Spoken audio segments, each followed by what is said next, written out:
down the rabbit hole again, and as I fall I can feel the pain. You can't tell me where to go, so I don't know, I just go with the flow.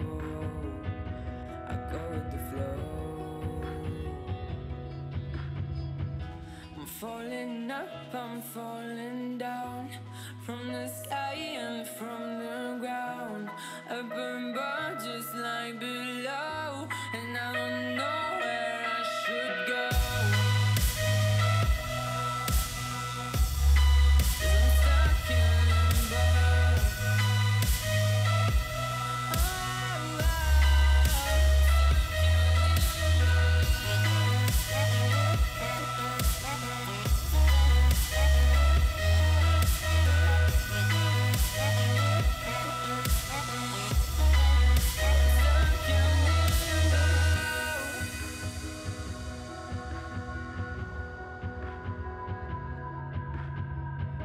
I'm out of love, but I guess I deserved it. Trying to hide, to pass you by. I'm getting down, feeling fine. I'm light as air, no one can reach me. Lost in a dream, lost in between. Let's keep on flying, let's keep on breathing. I'm falling up, I'm falling down, from the sky and from the ground. Up above just like below, and I don't know where I should go. 'Cause I'm stuck in limbo.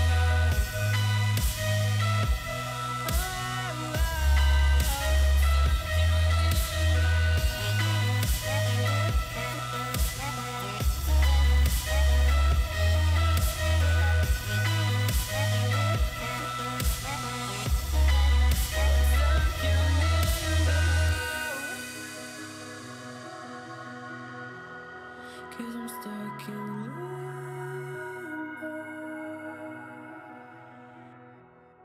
Cause I'm stuck in limbo.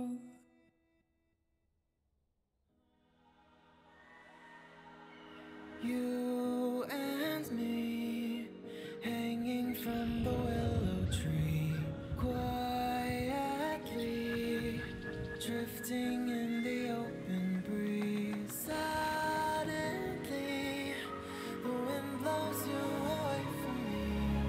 Now I see we were never meant to be.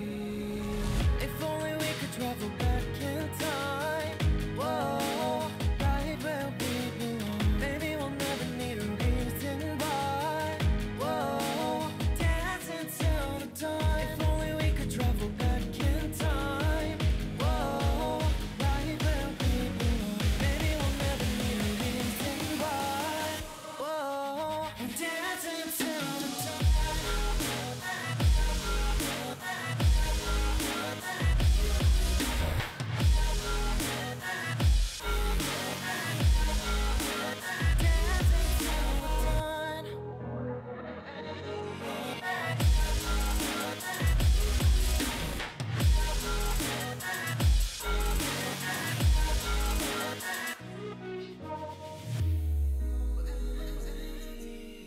Born from the same branch and leaves, wild and free, living here in harmony. Don't you see, this is where you want to be. But when you leave, the world is never what it seems. If only we could travel back in time. Whoa, right where we belong. Maybe we'll never need a reason why. Whoa, dancing till the dawn. If only we could travel back in time. Whoa, right where we belong. Maybe we'll never need a reason why. Whoa, dancing till the dawn.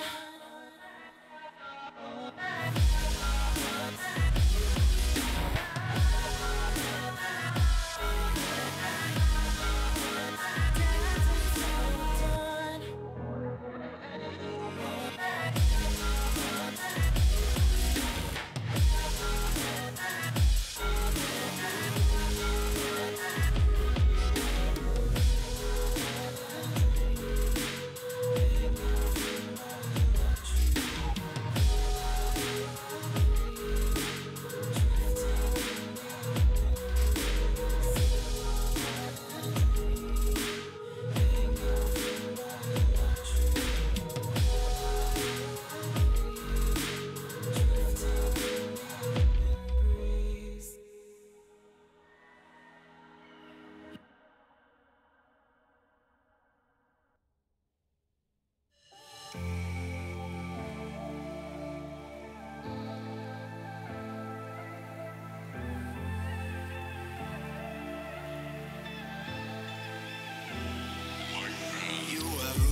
don't give a damn about what I do.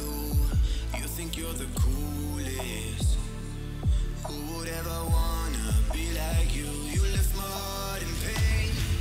Yeah, you don't have to admit it now. You want me to stay, but I can barely use it now. You left my heart in pain.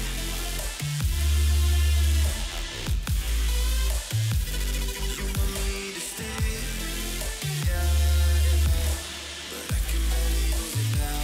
You left my heart in pain.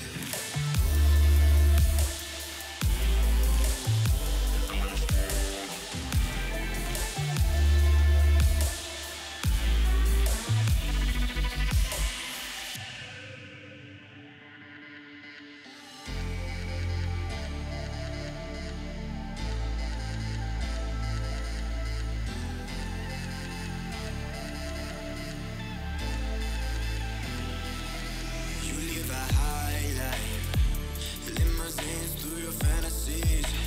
You never knew it, but you were my lifeline. You got me drowning in the sea. You left my heart in pain. Yeah, you don't have to admit it now. You want me to stay, but I can barely use it now. You left my heart in pain.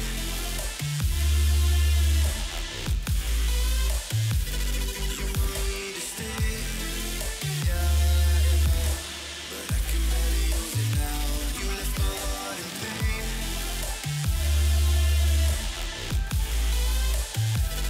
You want me to stay, yeah, but I can barely use it now. You left my heart in pain.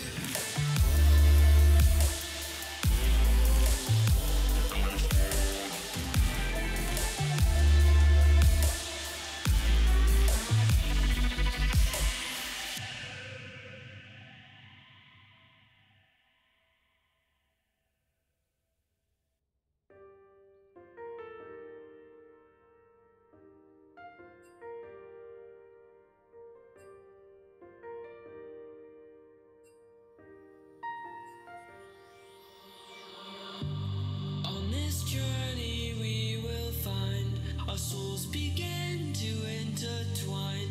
Your heart of gold, so pure, divine, and I lost myself within the fire, breaking free from my desire. A heart of gold, forged to inspire. It's starfire.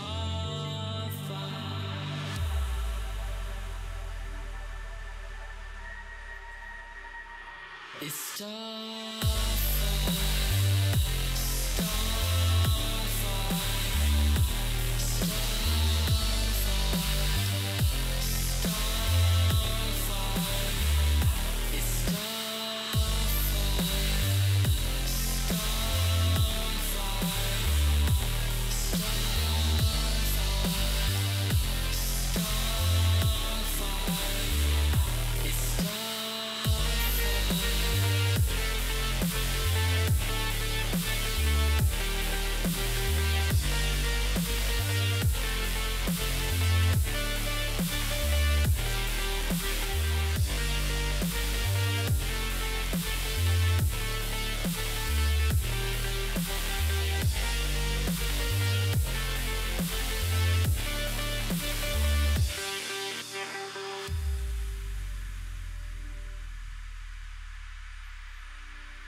On this journey we will find our souls begin to intertwine. Your heart of gold, so pure, divine, and I lost myself within the fire, breaking free from my desire. A heart of gold, forged to inspire. It's starfire.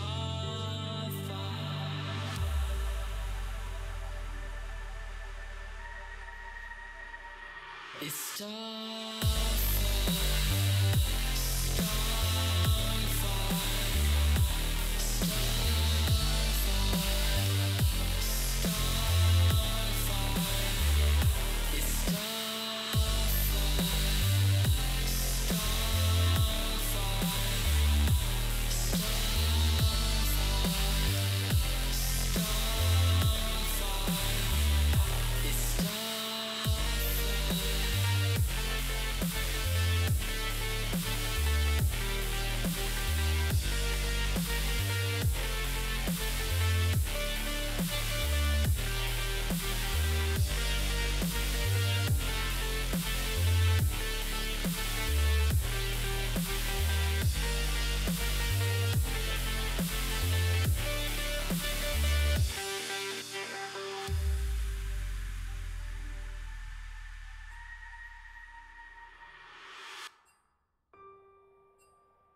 knelt to pray today, but no one's listening anymore. Do I need to fade away or stay here laying down on the floor? I want to know if you be the shoulder that I need. I want to go, so take me to Neverland.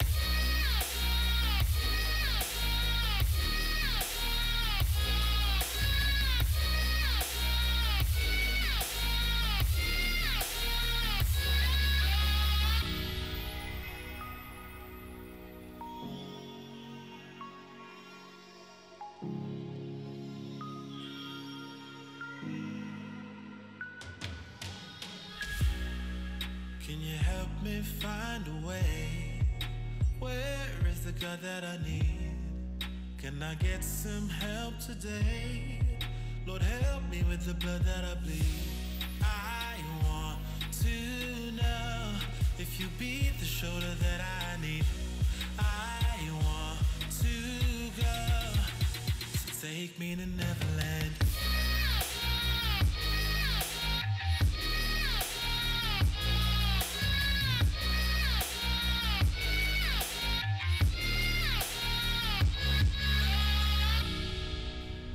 Anxiety taking over me, I can't be the only one left. No, society breaking up on me, I just wanna be felt and taken and never left.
show.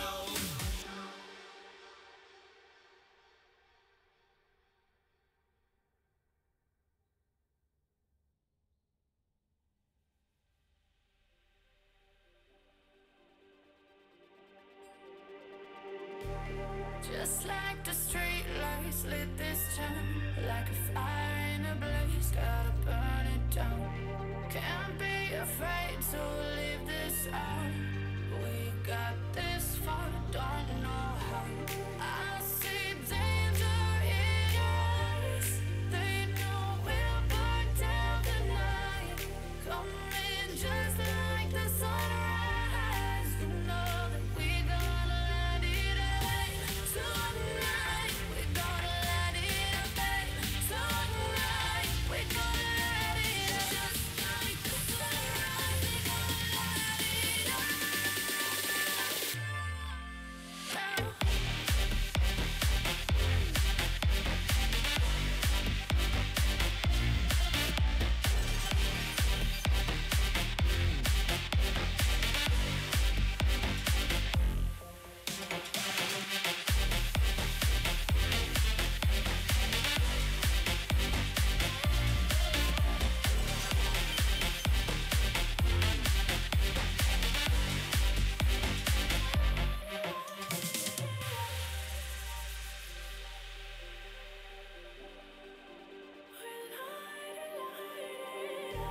Just like a spark that's breaking out. Can't make a stop, can't turn back now. We know that there's no room for doubt. No, we can't turn back now. I see danger in your eyes. They know we'll burn down the night. Coming just like the sunrise. You know that we gonna let it out. Tonight, we gonna let it out.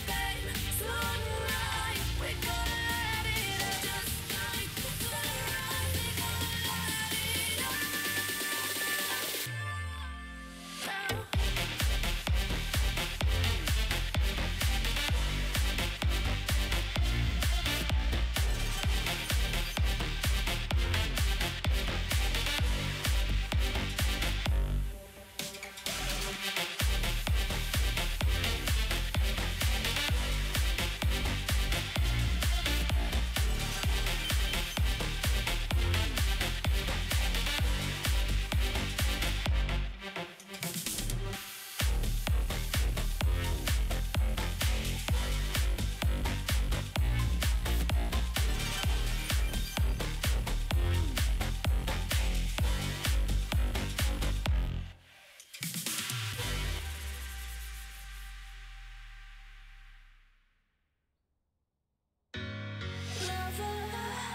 What's holding you down? I ain't like others. Don't let them hold your ground. I am in the summer sky. I am hearing all the light. Don't turn your back on me. I'm here for you. I'll light your fire as the cold comes through. You'll be my passenger and I'll break through. I'll break through.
What's holding you down? I ain't like others. Don't let them hold your ground. I am in the summer sky. I am hearing all the light.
I'm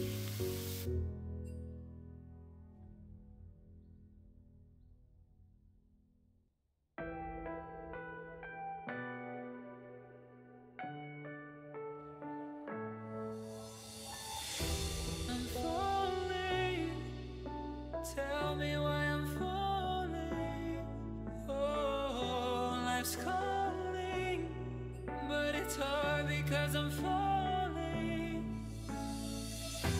I'm falling. Tell me why I'm falling. Oh, life's calling, but it's hard because I'm falling. Falling, falling, falling, falling, falling, falling,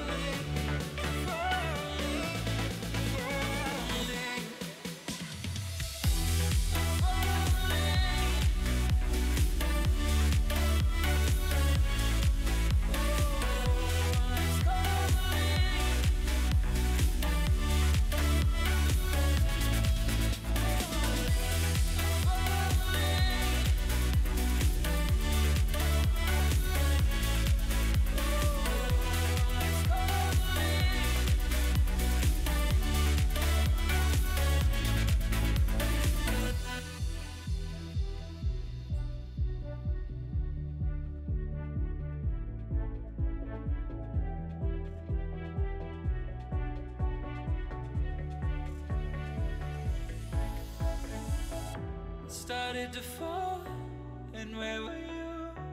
How could I know you were falling too? Grabbing the wind, cutting my skin, but it's hard because I'm falling.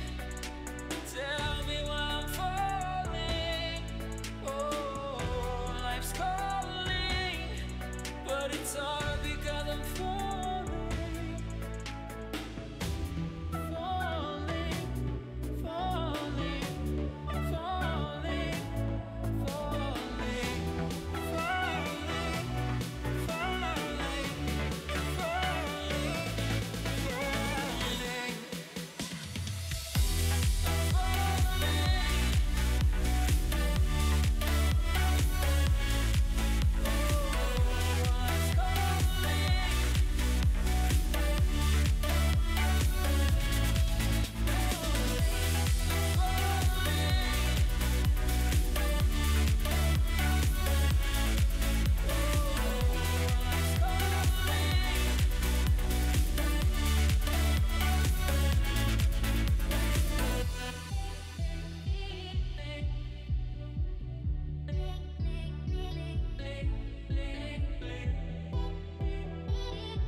We're gonna burn it down. Burn it down. We're gonna burn it down. Burn it down. I killed it, it's murder. I killed it, it's murder. I killed it, it's murder. I killed it, it's murder.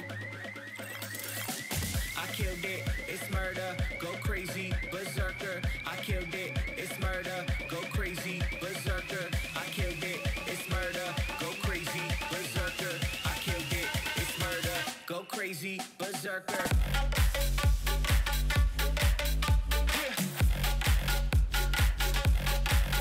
Show them.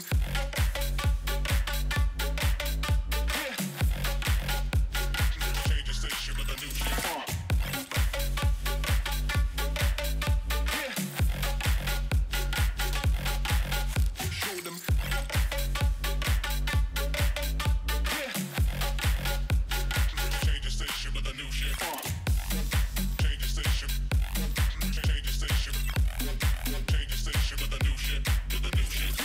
Okay. Sounds good.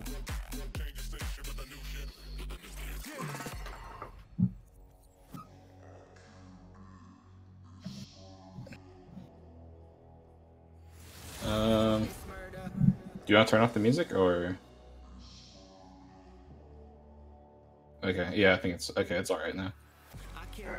Okay, welcome, ladies and gentlemen, to Season 6, last of our 2 semifinals for Prophecy Cup between Yeehaw5 and Bad Boys. Yeah, Yeehaw5 and Bad Boys coming into this semifinal, looking to see who's going to end up playing Sad Boys in the final for the championship. As it is right now, we have Yeehaw5 on blue side, Bad Boys on red. Bans coming through here so far.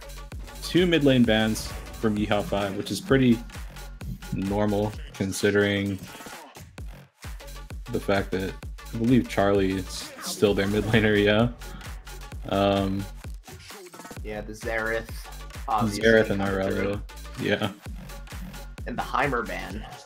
Is that also targeted at him? Heimer ban. I don't know. That could be a bot lane. Could be a bot lane. But otherwise, you see some pretty normal bans on the other side of the rift, with the Lucian, the Aatrox, and the Graves, all of them being just high priority and strong power picks. Yeah, looking at the first pick here, you got to think that they're probably going to be thinking power picks, so I'm expecting something like, yeah, I was going to say early jungle pressure like Xin or Talia, maybe. Maybe Nocturne's up. Nocturne is also up as well. A couple champions still up that are some good options. A Zillion actually also still up as well. Karthus, another classic that we've been seeing. Season 9 Karthus, same as Lissandra. A lot of priority on both of those champions right now. And it will be the Lissandra pickup for Bad Boys. I mean, you could flex Lissandra to mid or top, right? But I guess with picking Karthus, that's a top lane Lissandra. I don't know about that. I don't know about that. Karthus could be going into the bottom lane. I've been seeing it doing some cheat. I mean, feed on it in the bottom lane. But I would say Lissandra would probably be more likely to go mid here. So let's see, Victor top. So that's a blind Victor, assuming that, you know, neither. I mean, I don't know. Victor into Karthus is like not the worst, and Victor into Lissandra wouldn't be the worst matchup either. So just kind of picking a safe lane there.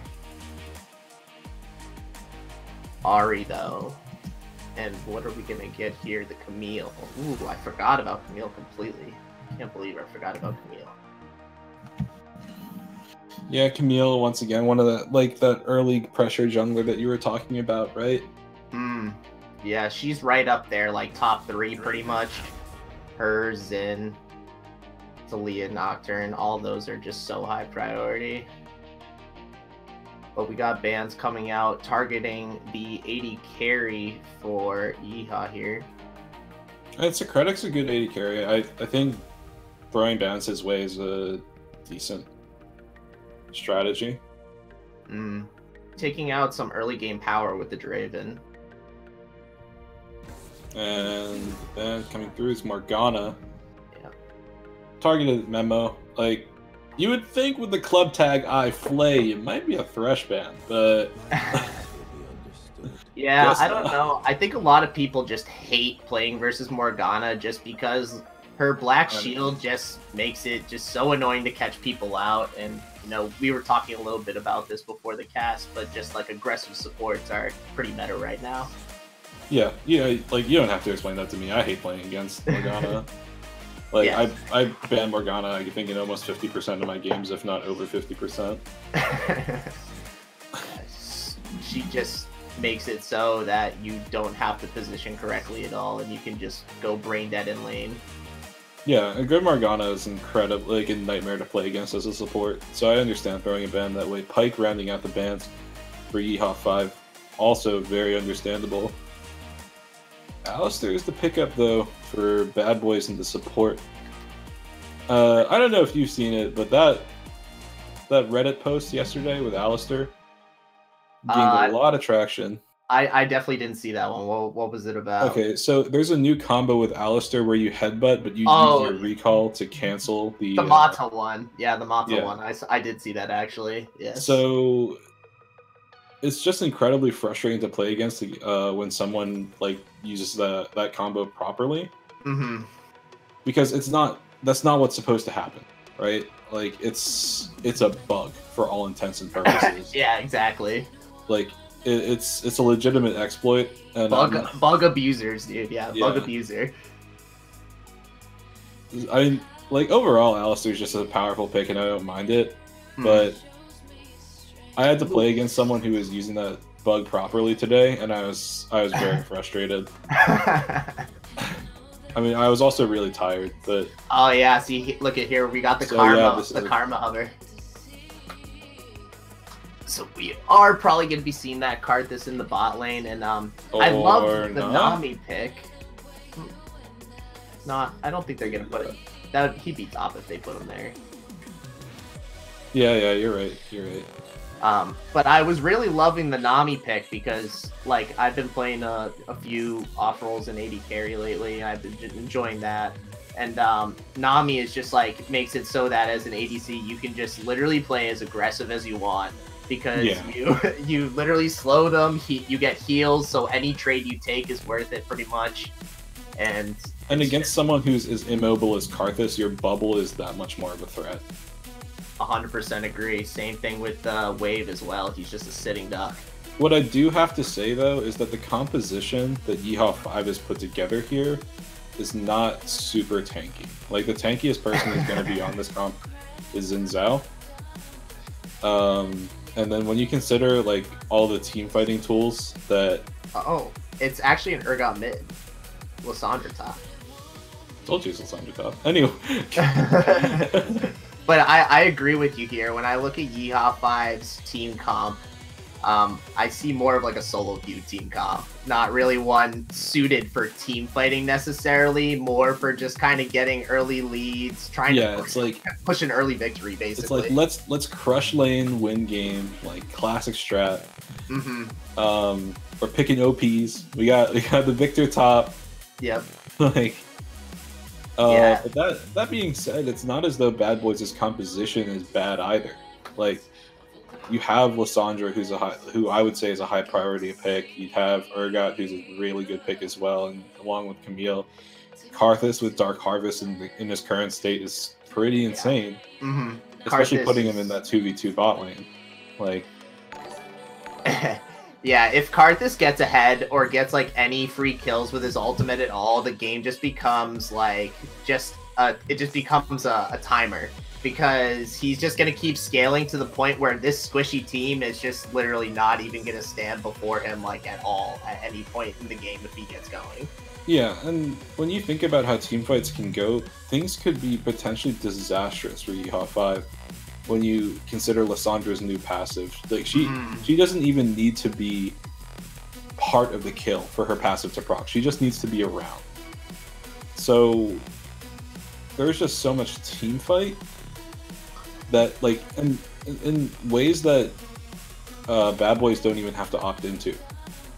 Like, they don't have to take a really strong fight. They could take a good skirmish with Lissandra and Camille, and then have Urgot and Karthus ult.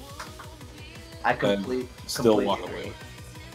But on the other side of that, you have strong engaged tools on the side of Yeehaw5. You have Xin Zhao Audacious Charging, you have the Ahri Charm, Nami Tidal Wave, I would say is decent against this comp because it doesn't have a great deal of mobility, especially against the Urgot and the Karthus. So there are tools on both sides that can turn things in their favor, but just like as the game goes on, I would generally favor the comp that Bad Boys have put together here. Yeah, 100%. I mean, they have more scaling. They have the Urgot Execution, which is just a bullshit ability. The Lissandra passives, which is just bullshit abilities. The Alistar bug. They got quite a bit going for them, to be honest. I was looking at Yeehaw5 and I was really just trying to envision some way in which they can like team fight at all. And the only way that I can imagine is if they really get this Kaisa rolling like really rolling in the early game and just like completely shut down the Karthus and just get her scaling up, because like they're just not going to be able to do enough damage if it gets to the mid and late game and they're even to kill this tanky team versus, you know, their not tanky team versus Karthus. Yeah. So the other thing that I would talk about that does go in Yeehaw 5's favor, though, is that they're definitely the ones who can have pressure against the towers.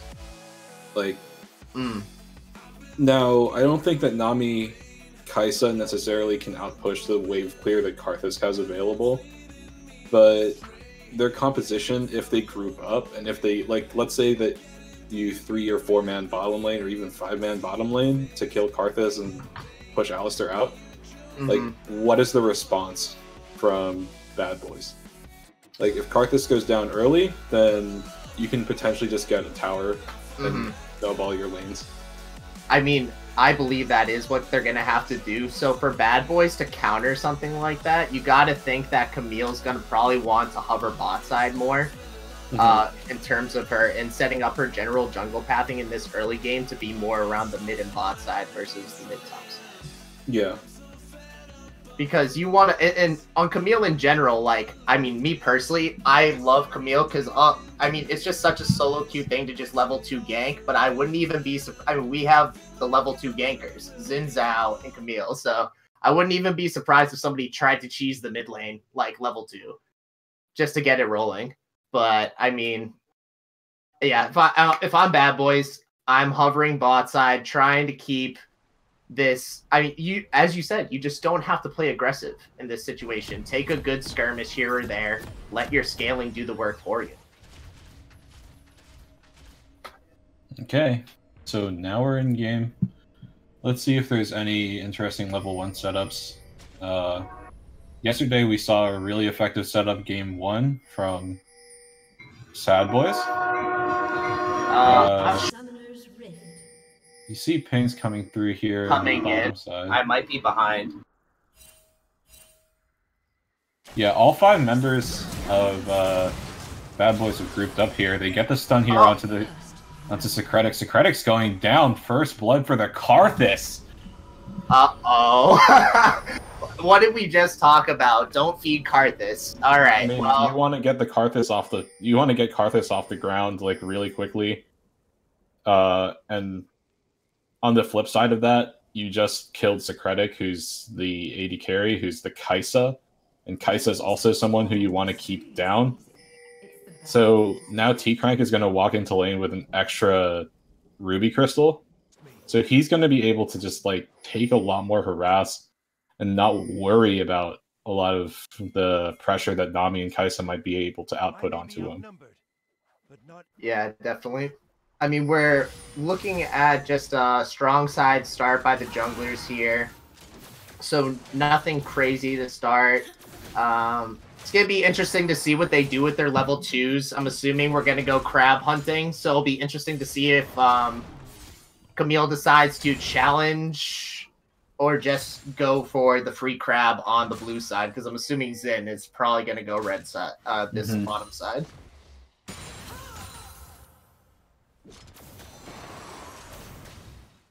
Yep, Camille just moving over. So T-Crank taking a little bit of damage from the ebb and flow, as well as Kaisa's, gosh, what's her Q called? Gotta check that. Yeah, Kathy I actually Rain. don't. There we Kathy go. and Rain.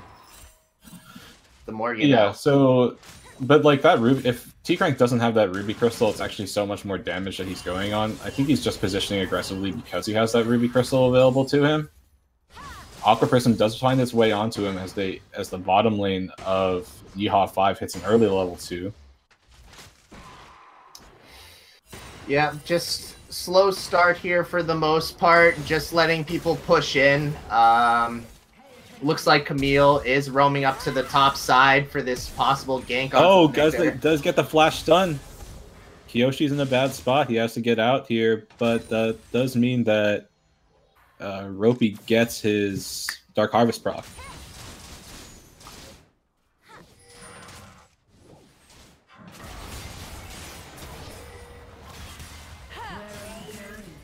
Kiyoshi able to stun up both the jungler and the top laner. It means he's staying relatively safe. There's no stun available. So he's going to walk it out. Yeah, just a trade of flashes. He does make it out in the 2-for-1 flash trade. He's then currently camping the top side to see if they're going to dive him. But they decide to just back off and reset. I mean, I think that Aftershock isn't available for Poseidon at the moment, so that's probably why they're not going for the dive, because Aftershock does have that long internal cooldown. Yeah, definitely. So if it was available, you might have seen that dive to come through there, but it doesn't happen. It would have been a really bad dive with sitting there. Yeah, so Kiyoshi picks up a Dark Seal for himself. I think it's a good item with a Victor, especially when you already have Corrupting Pot as your start. This team's just clear out here.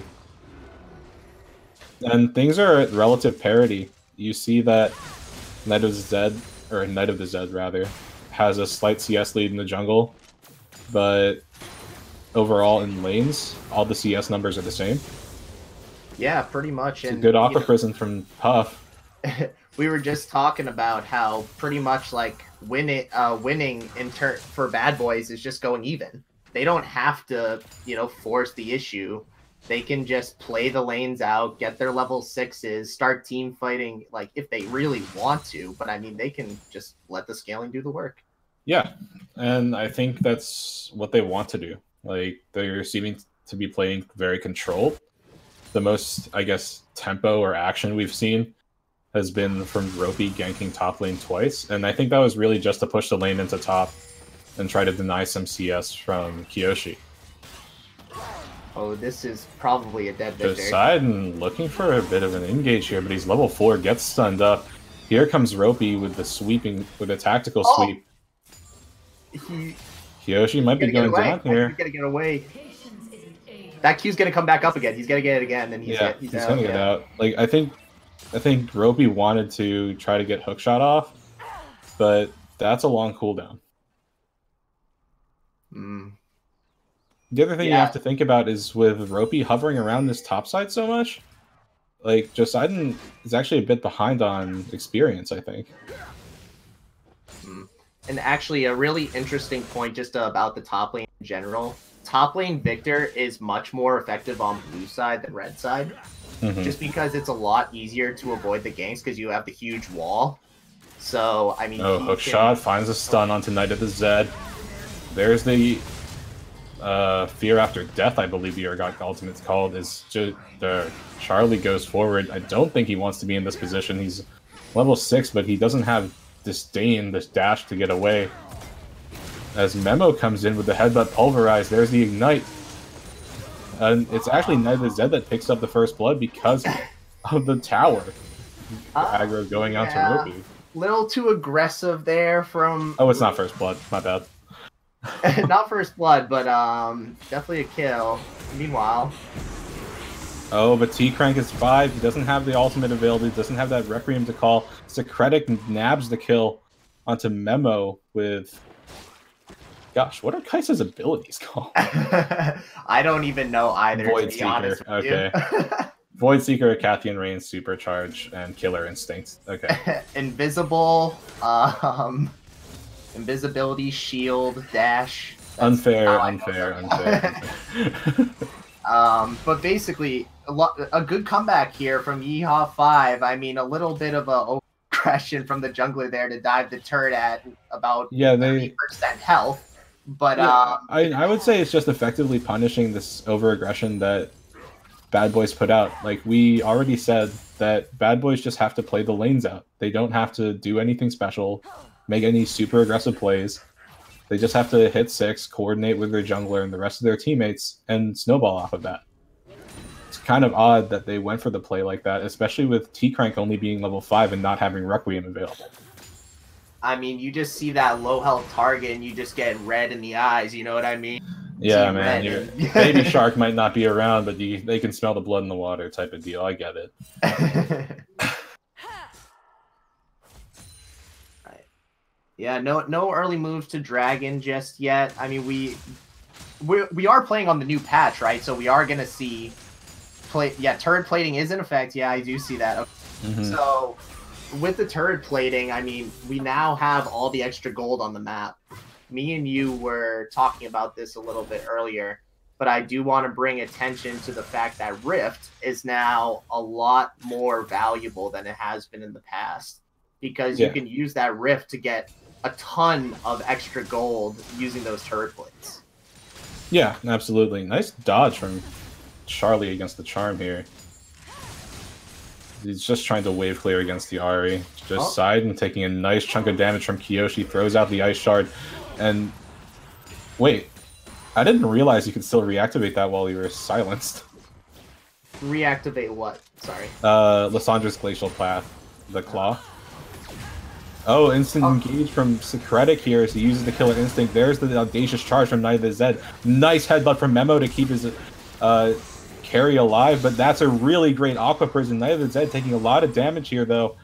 He's forced to run away. T-Crank does have Requiem available, but they're not quite low enough for him to get the kill. Unless he wanted to just get a Dark Harvest proc, but I think he just preferred to get the kill, so that's why he's not using Requiem. Yeah, in the early levels, you want to hold on to that kills. Kiyoshi going forward here. Hookshot goes wide. But overall, they did do a good job of disengaging that gank. The headbutt by the Alistar and the Pulp, despite the great bubble from Nami, really slowed them down, and they were able to get out without even burning. Or, well, they did burn. It was a great flash bubble from Puff. But I think with Xin Zhao's Audacious Charge already being down, there was just so little they could do. Look it up here in the top lane. Kiyoshi. He doesn't know that... Wow. What are they waiting for? What are they waiting for? Wait, no. Oh my god. Poseidon's stunned. He has to ult himself to stay alive. I mean, they worked out in the end. Kiyoshi, gonna go down here because of Aftershock giving Poseidon so many resistances. Now here comes Charlie. Requiem being called in. T-Crank gets the kill on Knight of the Zed. Kill secured. That's what I like to see out of the card. I mean, that's the team coordination you're trying to get from everything here, though. Oh, good tidal wave to land onto both bot laners of Bad Boys. T-Crank's running low on mana. There's the exhaust. Ignite coming down. Knight of Puff is also out of mana. T-Crank just using his Q to wave clear, but hide on Blake. Look at him. He does Spirit Rush forward. He has the Charm. He has the Q. He does get the kill onto T-Crank with the Ignite as he Spirit Rushes away. This game is getting spicy fast. A lot of aggression in all lanes. And we are going to see a bunch of kills come out. Let's see who we got those onto. We got one onto Ahri there. Karthus now has 2 kills. Camille also had the kill onto the Victor during that fight. So we're going to see some backs by the teams here. It looks like Camille is picking up the Tiamat, and Karthus has a Rod of Ages. Yeah. So that's going to be good for him in the scaling department. Both bottom lane carries completed their first item. Rod of the Ages, takes a little bit to scale. Got to get that stacking going as the minutes build. The other thing you can think about is that Charlie already has his Black Cleaver built. So he's going to be able to shred with Purge, his W. 100%.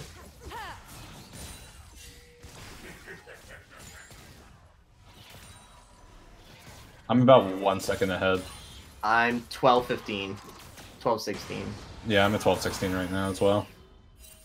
20, 21. Okay.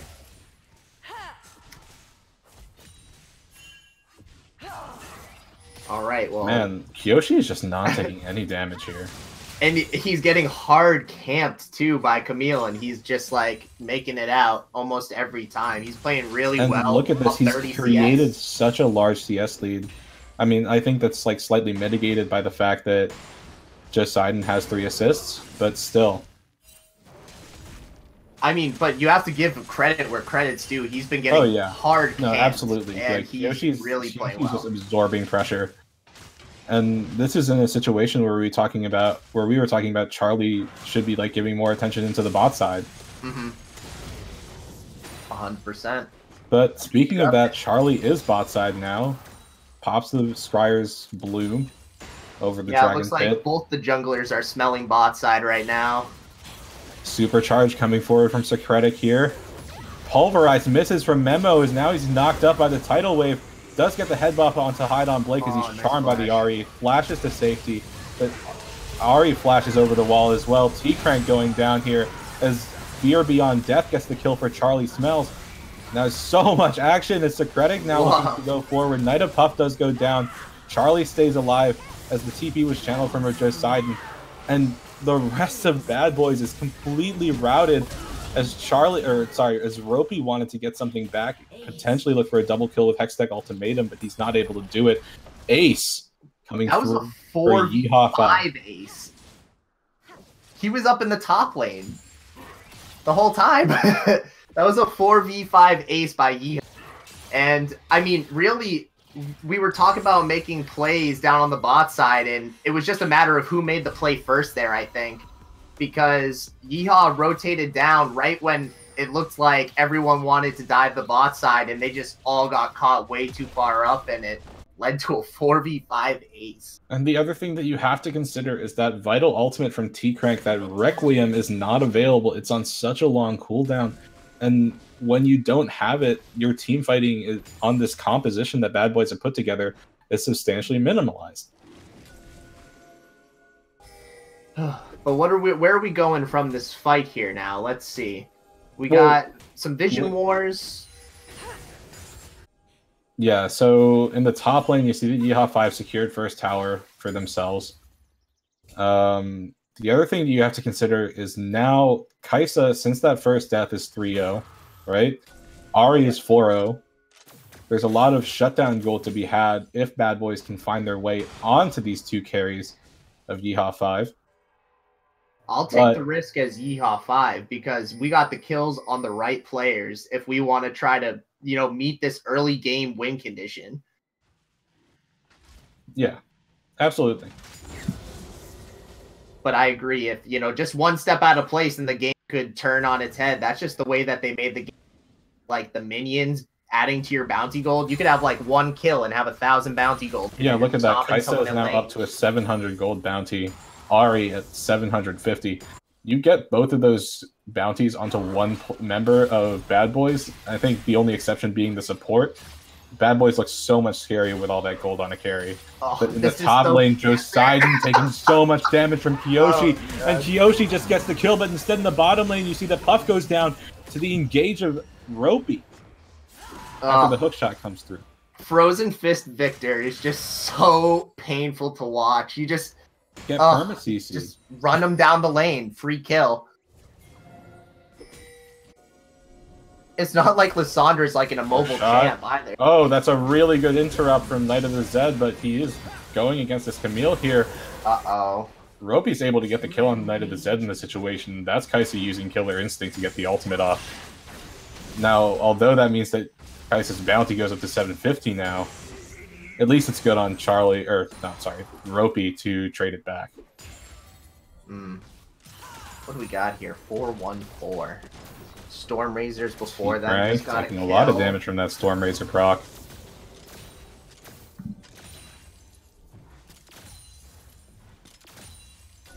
I wonder. So I'm wondering what build they're gonna go here, because one of the interesting changes that they actually made in the patch that I just remembered is that for characters that build Ghostblade, I mean not Rageblade. For characters that build Rageblade, IE no longer like has it basically no longer has synergy with IE characters. Yeah.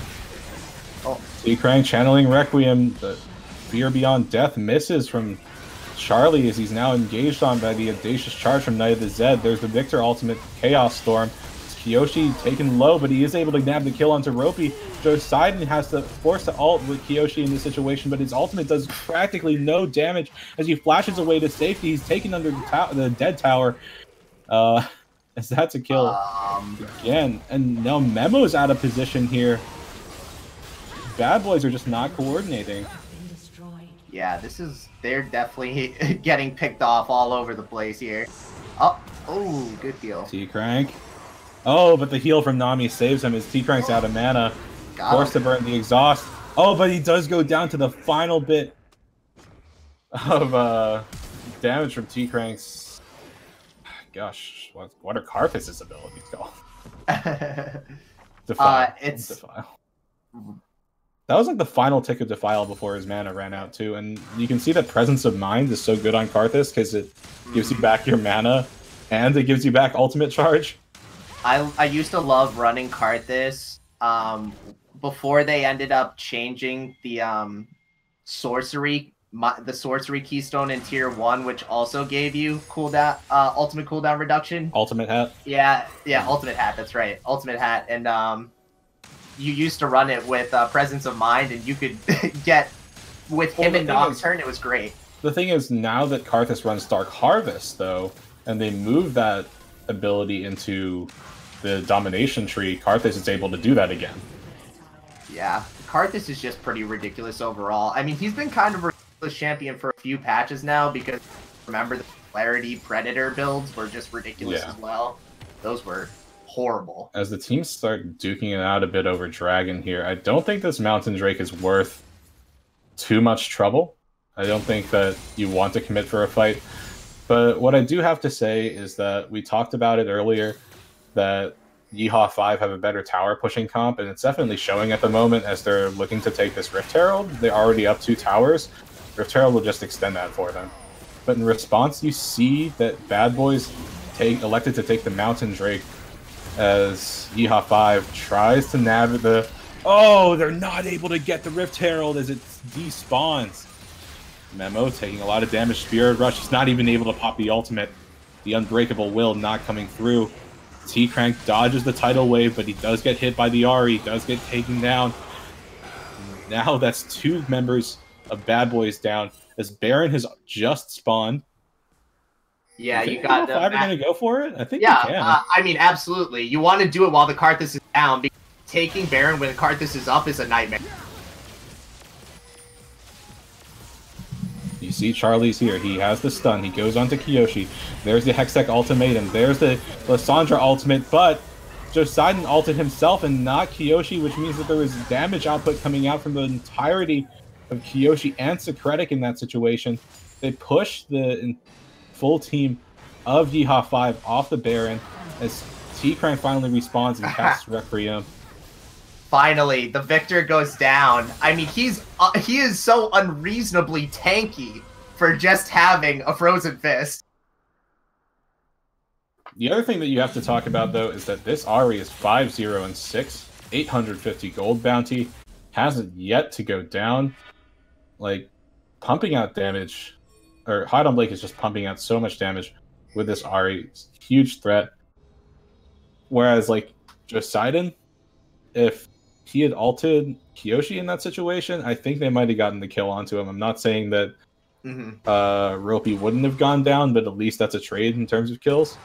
But I guess it kind of works out because T-Crank's still able to nab the kill onto Kiyoshi anyway. Yeah, I mean, I personally, you want to see them just be able to kill the Victor there, obviously. Yeah. But, I mean, it did stop the Baron, which I believe was the ultimate purpose. And now, I mean, we talked about this. They really just... They're going to have to be super careful ever going for... They can't go for it pretty much while Karthus is up, because he can just run right into them and just suicide bomb them with his E and his R. Oh, the charm goes wide as the orb goes straight onto Memo. And Kiyoshi on this Victor is just going to be pushing towers like crazy. Poseidon might get stunned up here, forced to burn the Proto Belt to get out of the stun field. As the Headbutt Pulve does find its way onto Hide on Blake, but that's a double Tidal Wave knockup. The TP being channeled from Kiyoshi as well. There's the Hextech Ultimatum going on to Socratic. T-Crank is still alive. He doesn't have Requiem available. He pops his Defile to do a little more damage, but that's a total wipe for Bad Boys. As Poseidon had TP available, but he didn't go in. Memo doing his best Reginald impression there, baiting his entire team into die. I mean, we've taught... they just don't even have to do anything. Just play back, work your scaling, but they just keep going in for these fights. especially when they can't go for these fights because the comp that Yeehaw5 has is just like so good in the mid game.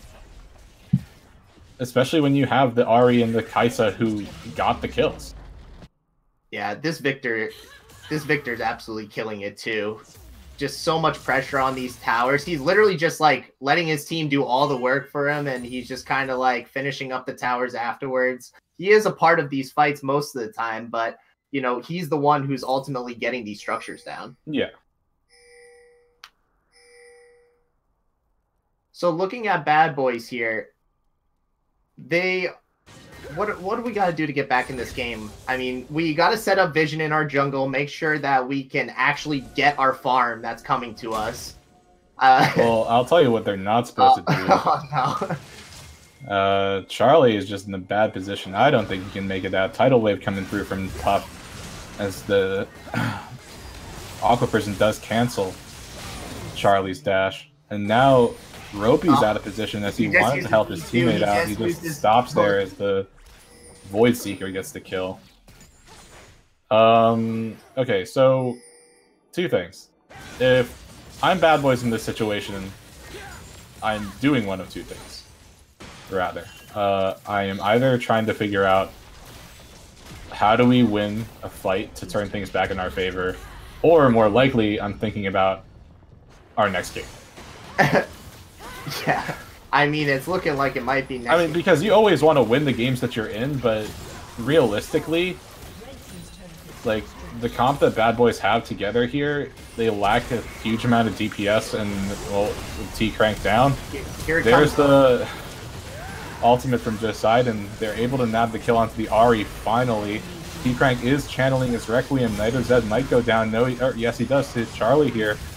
Charlie might just be able to clean up. Oh, but he cast his ultimate, but he got knocked up by the Nami bubble, which means he wasn't able to trigger the ultimate out. And that's game 1 for Yeehaw5.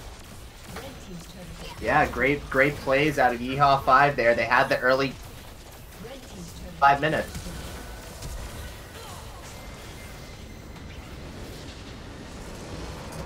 Alright, but, I mean, we're going to look from Bad Boys here to rebounds next game. I mean, they had the right team comp, they just didn't play it right.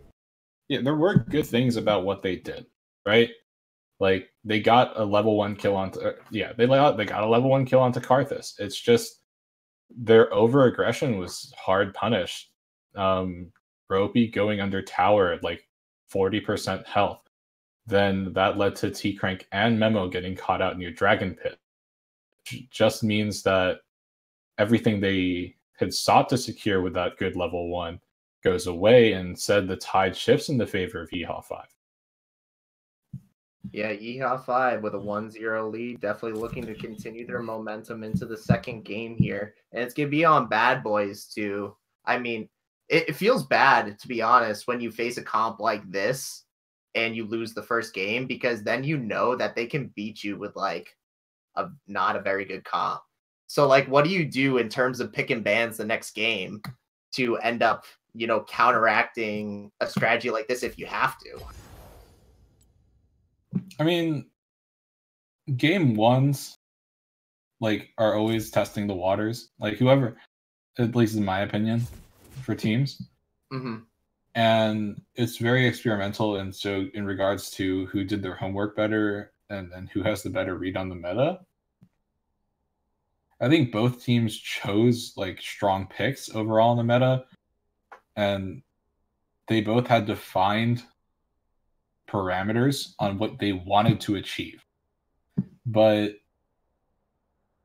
ultimately, Yeehaw5 executed their comp so much better by punishing Bad Boys when Bad Boys were just overextended. They were looking for things they shouldn't have been looking for. And the other thing that you have to hand it off to is Kyoshi, who absorbs so much pressure in this top lane. Yeah, Kyoshi was an absolute god in this game, to be honest. Like look, he has 11,000 gold. It's a 5k gold difference between Kyoshi and Joside. That's absolutely insane. And I mean, that's partially because he gets the first tower in top lane and he was busting that thing down.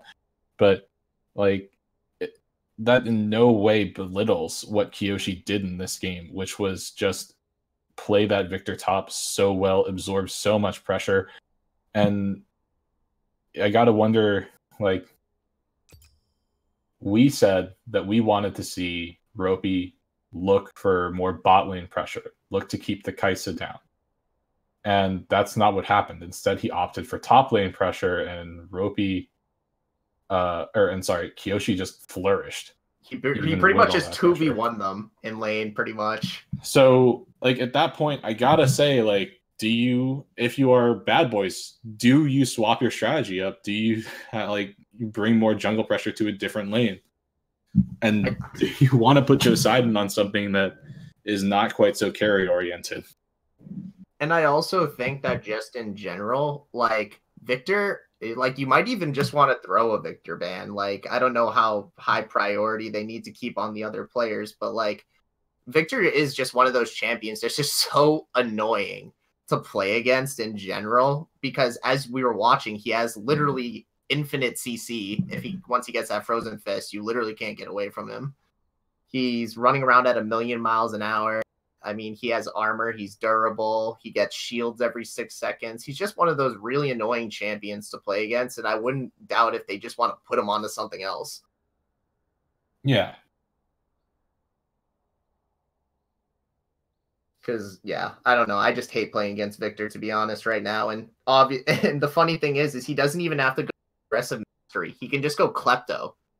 Like, that shows you how strong he is. He dominates lane with Klepto.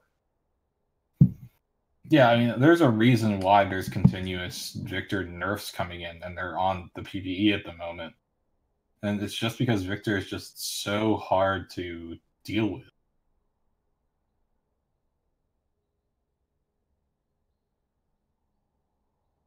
The originated in NA. The top lane Victor. NA special, you might even say.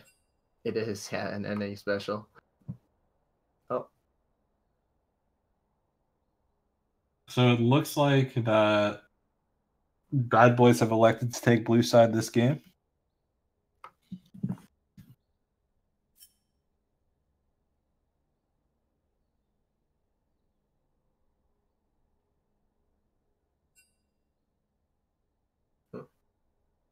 There we go.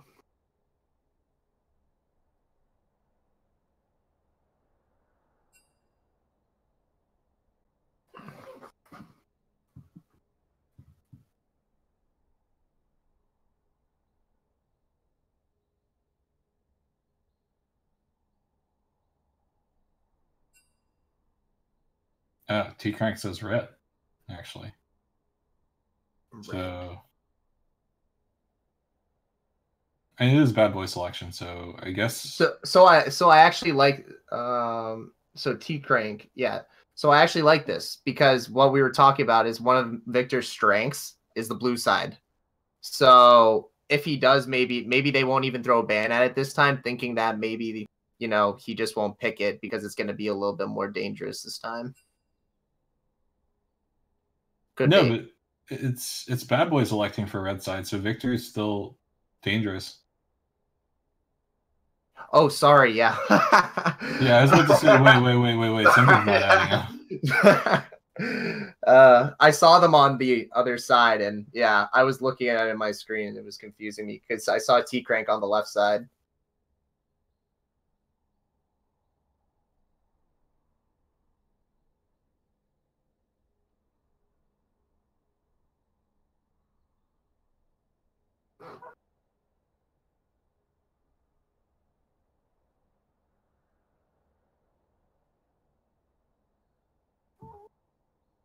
Ned Puff says move up.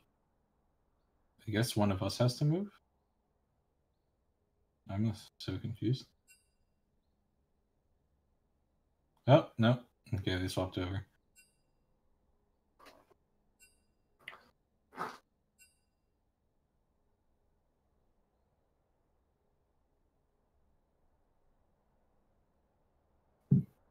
Okay.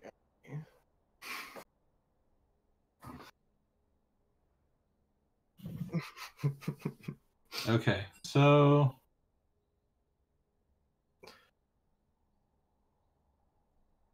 I'm just waiting for them to say ready. So Yeah, no problem.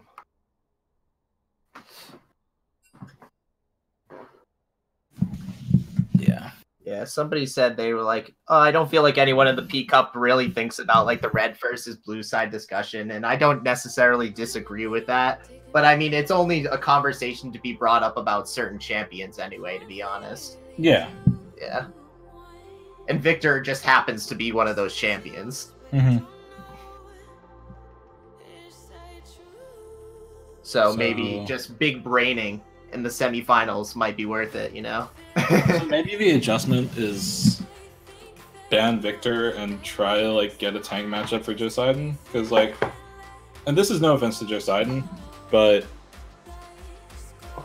in my experience, after this is my second season of casting for P Cup, and like Joseiden UMBC like representing, like I go to UMBC also, but like I gotta say, Joseiden doesn't look good when he's not, like, doesn't look nearly as good when he's not on a tank. Like, and that's just my brutally honest opinion. Yeah, I personally haven't been able to watch enough to have an opinion, but I'll take your word for it. Getting into the bans here, we do see Aurelia coming out. I agree that champion literally should just, until it's nerfed, it just shouldn't ever make it through any. And there's the Victor ban. Phase. Okay, there's the Victor ban. I like that adjustment. I do agree with you about the Aurelia, though. Aurelia is like just an absolutely disgusting champion, in my opinion. Yeah, it makes me like I don't know if you've heard any of my, but pretty much every game I go this rant about how Aurelia just needs to like just never make it through. No, I agree with that statement. I think that Aurelia is just incredibly frustrating to play against. And, like, given her mobility, given her passive, the way she can just shred through shields, gets healing on her Q, gets damage reduction on her Defiant Dance, has a stun that gives her Q reset.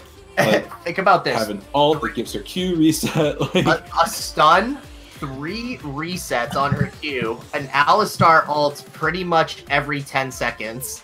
It gets even like lower after that. I mean, I'm not sure. It's higher in the early game, but like that W is ridiculous. And pretty much all you have to do is just survive the first 3 levels, essentially, build Tiamat, and win game.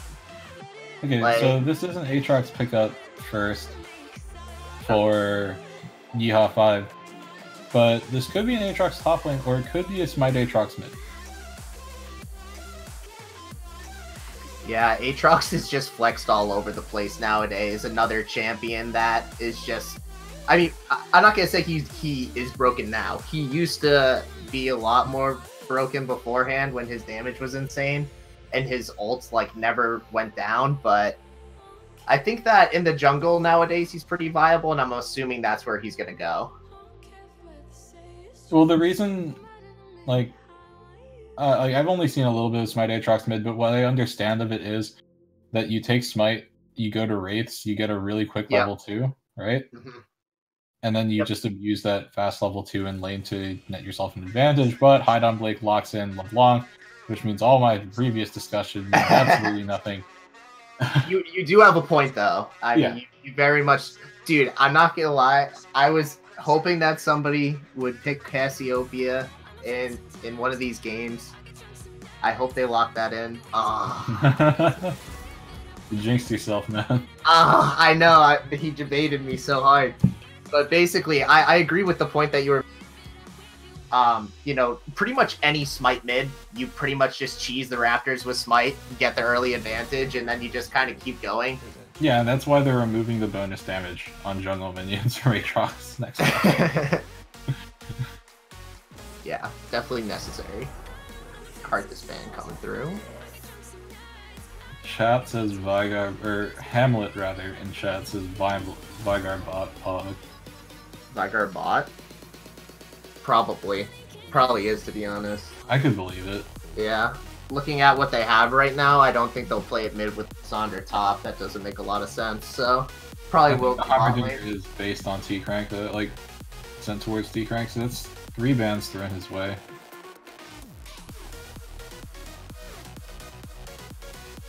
And like, if that is Vygar bot, then like, those bans mean nothing. But it's actually the T-Crank Ezreal. NA Ezreal incoming. Let's see what he can do with it. Collinator, wait, that's my pick. T-Crank actually asked about that earlier. Yes, it is. Heimerdinger is a Collinator pick. Respect that to you, Collinator.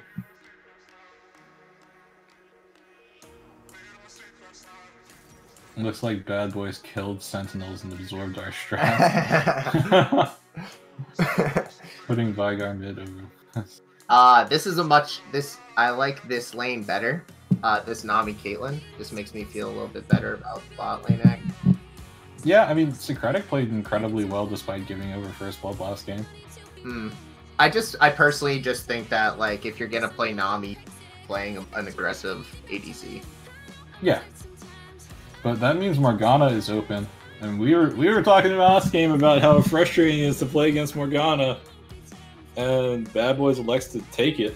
Yeah, and to be honest, you're just, as Morgana, you're trolling if you can't shield Nami bubble. That thing has like that thing has like a time. It's like a 1.5 second track. I swear to God.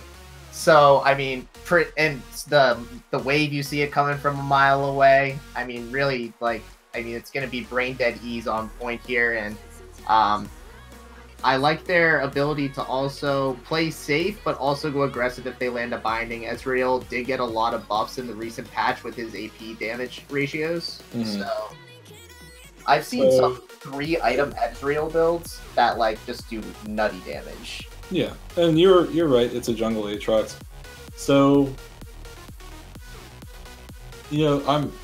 if Joe Sidon proves me wrong here, I'll be pleasantly surprised. But I gotta say, like, the matchup that he had last game wasn't really favorable for him. I'm not sure how the Urgot Sandra matchup goes. I just realized it is Vygar mid, and what? They're actually playing that mid lane into LeBlanc? Oh my god, what? That's like one of the worst matchups for Vygar. That's literally a top, probably 2 worst matchup for Vygar. Did they lock in Vygar before LeBlanc was locked in? They locked it in after LeBlanc. Oh, that's right, they did. Lamau, that's all I gotta say. I'm literally tilted. What is going on? If he pulls this off, I don't even know how he could. As long as like Hydon Blake just does what LeBlanc does, like Vygar just loses. Yeah, those LeBlanc nerfs aren't in yet, so don't know what's going on here. Hey, I mean, I'm all for this, watching a possible beatdown if it comes down, but I'm also down for watching an outplay. If he can make this Vygar work into LeBlanc, like, just shut, he can shut me up. What are you talking about? Vygar literally has the outplay button called R. Well, he does have R, but he has to hit another ability before R. Oh, no, you're right. You're 100% right. Which is why I'm going to say, like, all things being equal, obviously this favors Hydon Blake substantially. Mm-hmm. And, I mean, he's probably going to go Zanya's too eventually, just so he can Zanya's the ult. So, and I'm talking about this again, right? Yeah. Like, you see that Jared or Charlie, however you want to call him, has TP, right? Mm-hmm. You have double TP on the side of Bad Boys.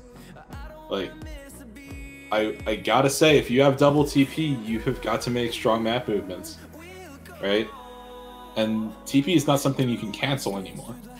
So if you TP, you have to commit to it. Very true. Very, very true.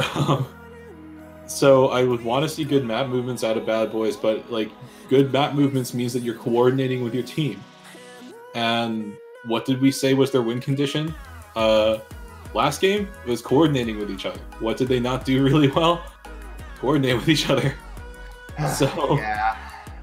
Looking at these teams, I mean, it's almost like an opposite kind of role here this time. Well, To be honest, I love Yeehaw's team comp. Super early aggression everywhere, and I'm a huge fan of that. It's a good team comp that they put together here. Now, what I will say is that I'm a support main, right? My most mastery point, so my most mastered champion is Caitlyn. Yeah. I hate Caitlyn right now. I think that she can be really dominant in lane, but you mean in terms of like she's not very good? Yeah, I can get behind you on that one as well. She's not like a top tier, but you know, lane bully she still is. Yeah, and so this is actually a strat that is getting more popularity. Grasp on your long range AD carries. It's not bad. It does allow you to get sustain and pump some damage out. Although it's like 40% reduction, I think. Let me double check. I just want to make sure we're all lined up again off the start here. I'm at 15, 16, okay, 17. Yeah, okay, we're good. So you see that Bad Boys pinging out the top side while Yeehaw5 pings out the bot side. They're just gonna not run into each other at all here. Ships in the night, mirror invades here. Oh no, they're cheesing the bot lane bush. What is this? I think they were expecting Bad Boys to pull the same thing that they did game 1, and they wanted to preempt it. But instead, they get good vision down in the side. I mean, most of the time you can just tell where the jungler is anyway, just because the bot lane will be late. But yeah, I mean, and now that they know, like they've gone through this entire top side, like now they have the knowledge that neither the top laner nor the jungler is in their blue side on blue side. So that's only half the battle though, because knowing where he's starting is one thing, but the pathing is ultimately important. The other thing is that like this is a purely defensive move from Yeehaw5 here. I think it was a fine defensive move though. He dodged the first LeBlanc W. What a god. Yeah. Charlie is actually insane.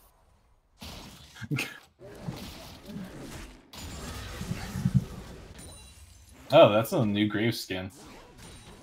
One where he's a robot. Oh man, he got the minion kill and the hit on LeBlanc. That's 2 AP. GG, game over. Alright. You do see that Charlie elected to take Predator here, so he's gonna Predator all. That's gonna hurt pretty hard. Looks like we're gonna have a fight at Crab here. Yeah, it's not gonna be very much of a fight because Ropey doesn't have any mana. He's slow down. There's the flash.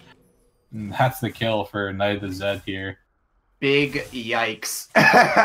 I mean, he has no priority, and he's going for the crab on what is undoubtedly where Aatrox is. So, yeah. I mean, just really greedy. I mean, maybe he thought, and this is just my assumption, once again, not a jungle main. Jungle is my worst position. Maybe he thought, okay, I took red, I took Raptors, I have the time to go for this crab. But the other thing you got to think about is Aatrox probably would run straight to the crab after taking red and Raptors as well. Yeah, I mean, we did say it is ultimately about his pathing, and the pathing is... Yeah. So, Socratic putting down a snap trap, and apparently there is a bug on Charlie's side of things. Or bug splat, rather. And there he goes. He said, I don't want to play this matchup anymore. Said, wait, we locked in Vigar and it's not going mid or it's not going bot? Wait, this is not what I signed up for. No. No. I mean, were you casting last year? Or last season? I can't remember. No, I only jumped on with you guys about 4 weeks ago or so, probably. Okay, so there was a game last season Yeah. where Charlie, or Jay Radios, as he's now called, played a game of Teemo mid. It was pretty funny. How'd that go? He cheesed bushes for some kills, but they lost that game. Yeah, that's typically what follows picking Teemo. Yeah, I mean, it was good, but yeah, they lost that game. Okay, so R is coming through here. I mean, it wouldn't be a Prophecy Cup game without a pause. True. I mean, if you weren't casting last season, then I've been paused in every game that I've cast. Okay, sure. No, but what I'm saying is you didn't have to cast the nightmare of, well, like I casted this. There was a game where we exhausted all the pause time, and one team had to play a 4v5, and this was in playoffs. Oh, yeah, I'm glad I wasn't there for that. Oh yeah. But getting back into the game here, looking at Bad Boy's side, you've given up blood here. You're the early game comp. I mean, well, not early. You're the late game comp, and so you're looking to just stall out here. So, I mean, I'm assuming they're just going to establish vision here, and Graves is just going to do his power farming thing if I was them. Yeah, the other thing you can see here already is just Poseidon's getting pushed in. I think he might be at a deficit. Nothing's at parity. Oh, that was a good, decent cage from Charlie. Socratic taking a fair chunk of damage from the Mystic Shot and the Tormented Soil. Yeah, I actually really like the scaling. Oh, Charlie's taking so much damage. The Ethereal Chains. There's the Aqua person here in the bot lane. LeBlanc does have no mana though, so ultimately, he's gonna probably be okay to farm for they trade. And he also has TP, and most likely Vigar is gonna be using that for lane, not for ganking. So yeah. He's actually in not a bad position at all here. Yeah, he has a very small CS lead. Ropey getting a little bit caught out as he looks for an invade. The Ethereal Chains does proc, but Hide on Blake is out of mana. Now there's the Infernal Change from the Aatrox that pulls him back. Hide on Blake gets the kill onto Ropey. That's a jungler that's died 2 times for Bad Boys. That's not a good sign. Yeah, definitely not a good start. I mean, we just talked about, how about warding in? Nah, I think I'm just going to invade and, just going to die, I guess. Yeah, I mean, it's like, you know that you don't have priority in mid lane. And you go for the Wraith invade when you were already punished for going for the crab early on. I guess I might say a bit unlucky that Hide on Blake had literally just enough mana to cast Ethereal Chains. But, you really shouldn't be in that position at all. Yeah, and it was a flash follow-up by the Aatrox as well, so yeah, just catching him off guard. He probably just didn't respect that they could kill him there. Yes. Oh, Socratic, if you had gotten hit by that Dark Binding, that would have been painful. But it's a dodge anyway. Nice micro. Yeah. So we do have Graves finally farming his Krugs on the top side, but there's the Predator being popped. Forces both flashes from the bot laners of Yeehaw 5. Holy shit, it's OP. The Predator E is just unstoppable. What is the counterplay? Well, he has another E charged up here, I think. Oh no, he's trapped under tower. He has to flash out. He goes down to the tower. Trolling. Puffgate stays alive. And the tower shot charged up and kills Memo as well. That's a disaster. Dude, Omega lol. He fucking he tower. Oh my god. That is some feels bad, man. And especially roaming. He's losing so much mid on top of that. So, yeah. I mean, doesn't feel good to be down 4-0 to the early game comp. Yeah, 4-0, 2k gold lead at 7 minutes. That's a bit painful. Oh, this poor Graves. He's getting invaded for his red buff too now. He is going to be so far behind. I mean, somehow he's actually level even with Aatrox. I don't even know how that's possible, considering he. I mean, I would call that Graves clear time. Like, Graves just clears so incredibly well. Aatrox is no slouch, man. He's really good. That's true. But Graves is the premier jungler, dude. Like, that is true. Boom. Headshot. But just a lull in the game at this point. He's going to his red, and he's going to be... And, but from there, what is he going to look to do? I mean, he knows he's being spotted out, so, I mean, where he's going is going to be seen, probably, because they probably know he rotated back down to the bot side for the dragon control. So, there's a bit of a CS lead here in top lane already. Kyoshi, about 5 CS up, yeah. The mid lane CS is roughly at parity, but because Hide on Blake got the kill on Ropey earlier, and now that Charlie died as well, it's not that great. In the bottom side of the map, you see the bad boys tried to sneak this Infernal Drake, but they get spotted out. TP channeled by Josidon means that they have to give up the dragon. Thanks for leash and kill. Oh, Hide on Blake going forward, gets the ethereal chains down. There's the kill onto Ropey, is now in top lane. Josidon gets hit up by the disdain from the Urgot. Tidal Wave coming out in the Dragon Pit as well, as Bad Boys trying to run away. Oh boy. This is a real rough start for Bad Boys.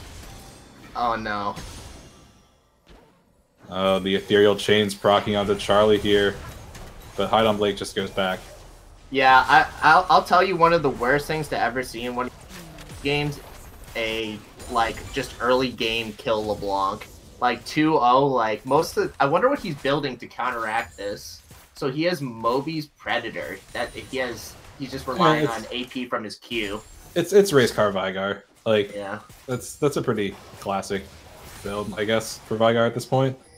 It used to be better with Celerity, but... Oh god, but Celerity got gutted.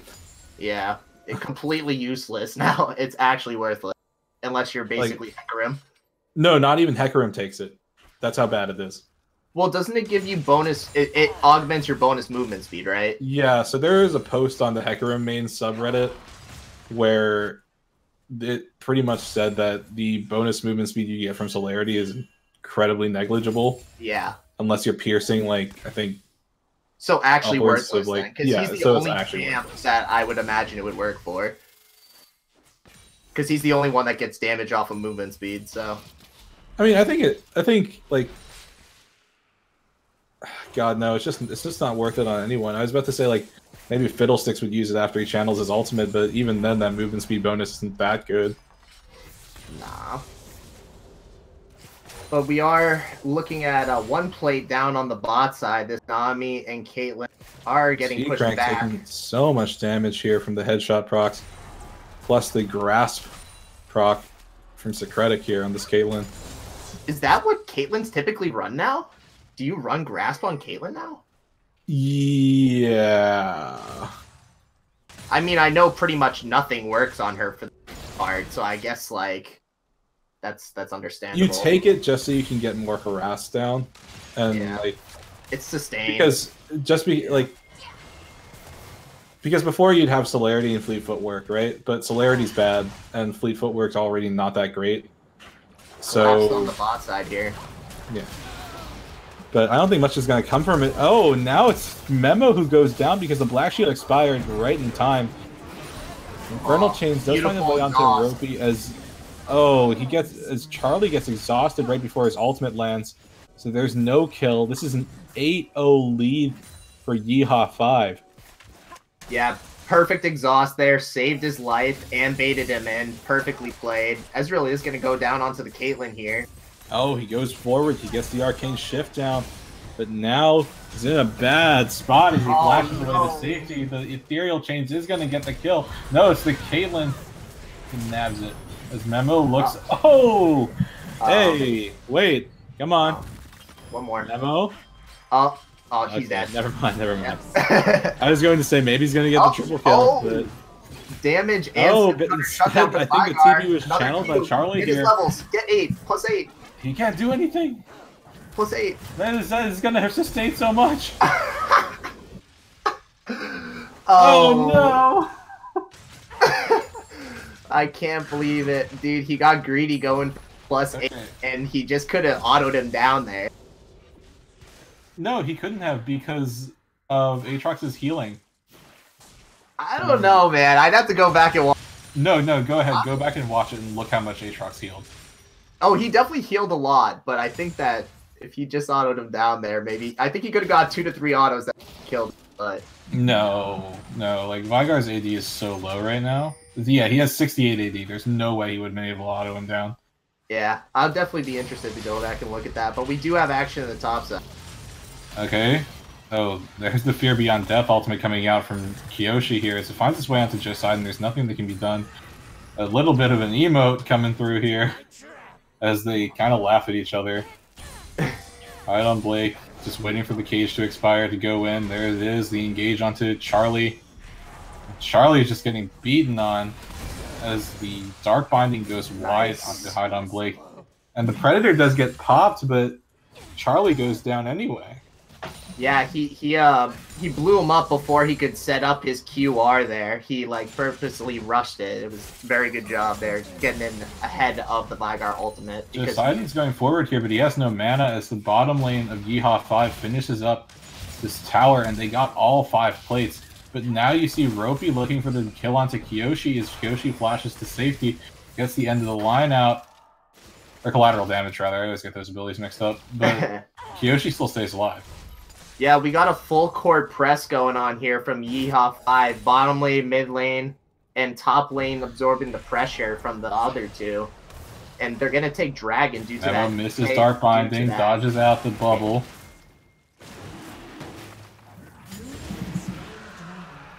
But yeah, I mean, it's 12-2. You have a 4-1 LeBlanc. I just watched Aatrox one-shot the red buff earlier. He's 3-0-3. And I mean, this pretty much looks like it's gonna end sooner rather than later, unless you know, Yeehaw5 can make some misplay, or we got Bad Boys making like some really good picks somehow. Yeah, pretty much just like capitalizing on mistakes, I'm pretty sure. Unless they can like sneak objectives, but they just don't have any pressure. They're a scaling team and they're behind, so I mean, yeah. I mean, like, I hate to rag on him again. Oh, wait, no, have some action in the mid lane as Heidenberg goes forward, gets the ethereal change down into Charlie, and Charlie gonna surely be falling here. There it is, just a solo kill for Hyde on Blake. As Poseidon Glacial passes forward, casts his ultimate onto Secretic. There's the tidal wave coming through, gets knocked up, and now Puff might be going down to T-Crank. As Poseidon barely stays alive. TP being channeled by Kyoshi, I believe. As he gets the ultimate straight onto Poseidon, pulls him in, gets the fear off. Now, the rest of Yeehaw5 is collapsing onto the bottom lane members of... Wait. Charlie? Yeah, you definitely don't want to be... Oh, they surrendered. Alright, I mean, I don't blame them, to be honest. I don't blame them either. Yeah. That game was long over. They shouldn't have even been fighting there. So, just reset, go to the next game, and don't pick Vygar mid versus LeBlanc. Yeah, that did not turn out well at all. So we got a 2-0 series lead. And I mean, this is looking pretty dominant for me, in my opinion, for the most part. And we were talking a little bit beforehand about who is going to play Sad Boys in the final.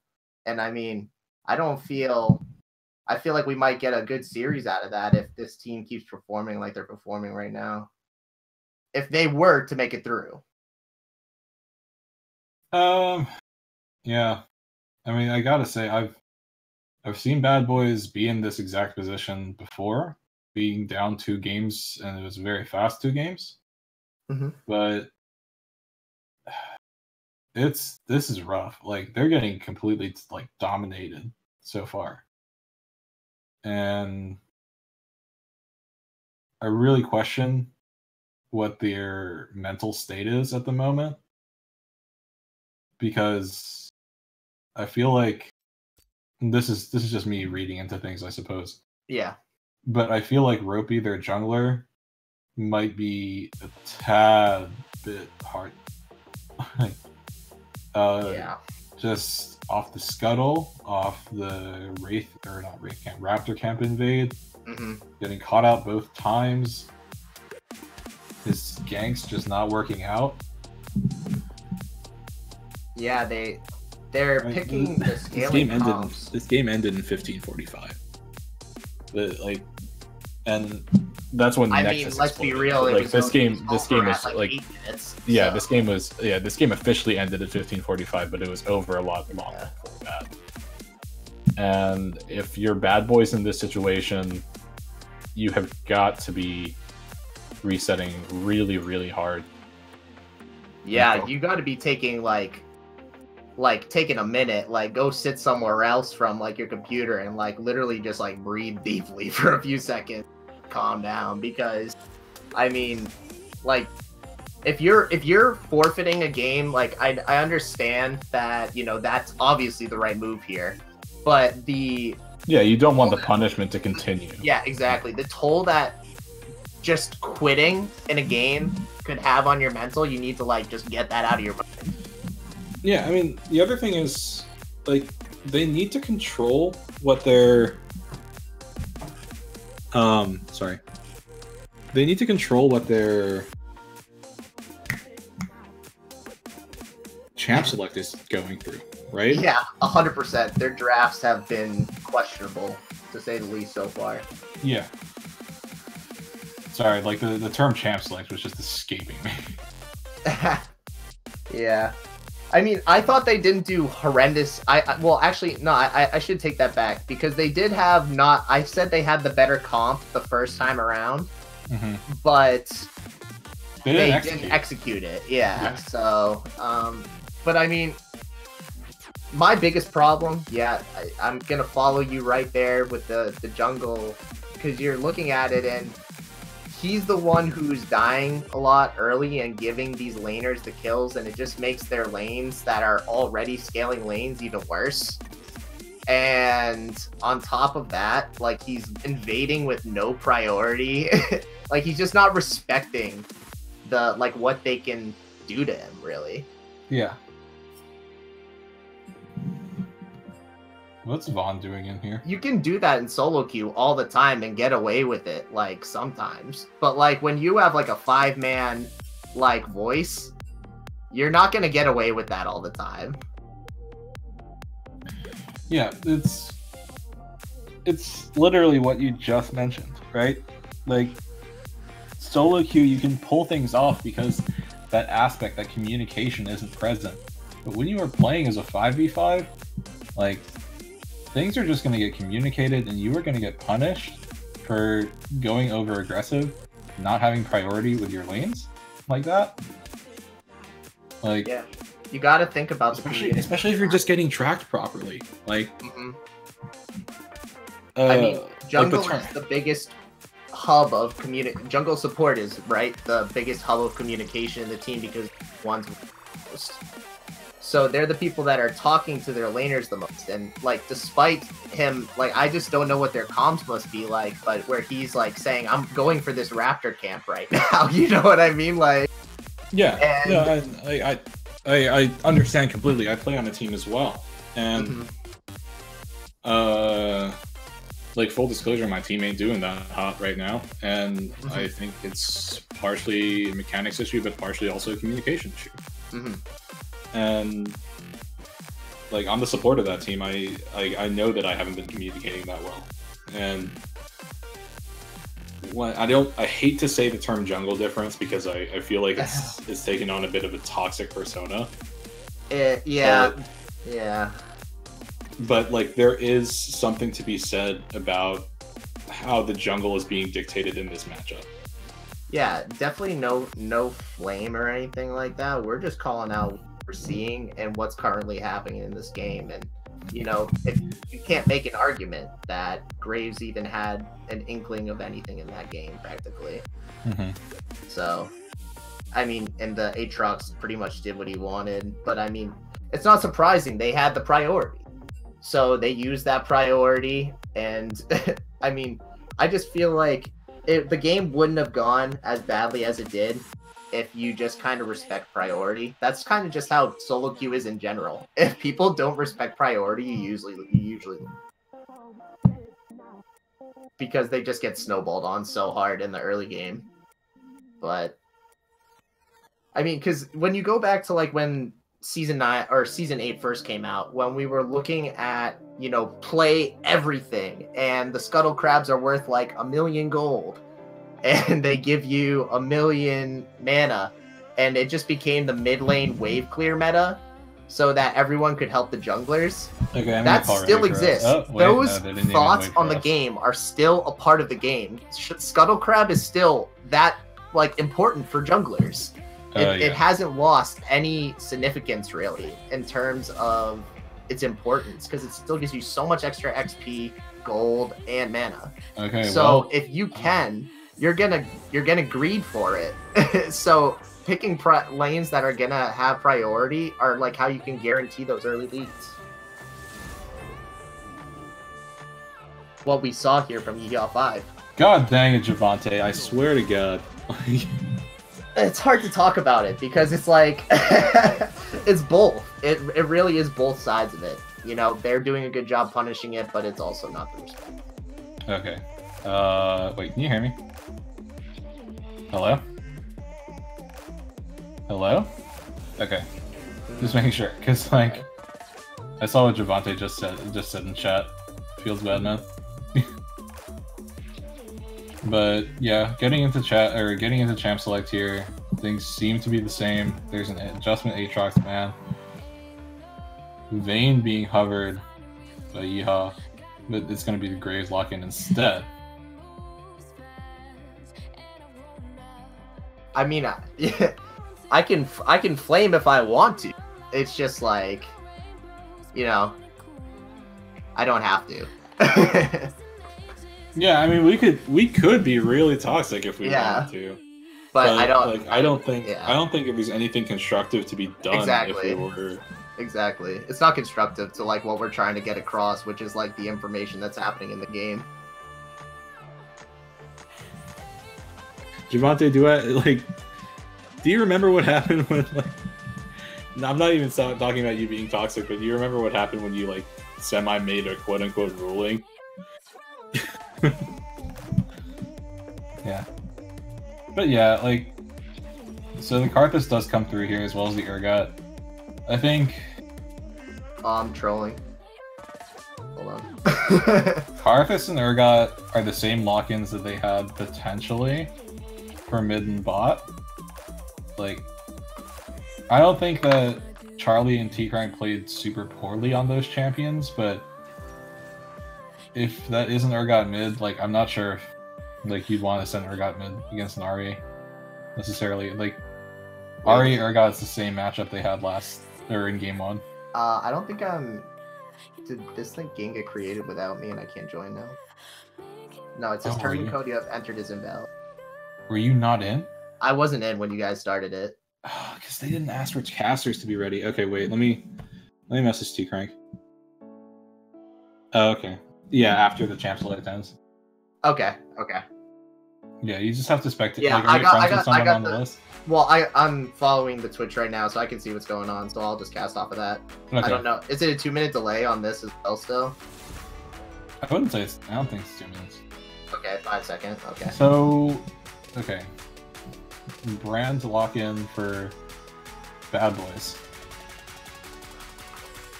So right now you have Urgot, Karthus, Brand. It's a fair amount of magic damage being drafted by Bad Boys' composition here. The aggressive damage support this time around instead of the engage. Well, I mean, I think it's drafted so you can match the aggression of the Zyra potentially.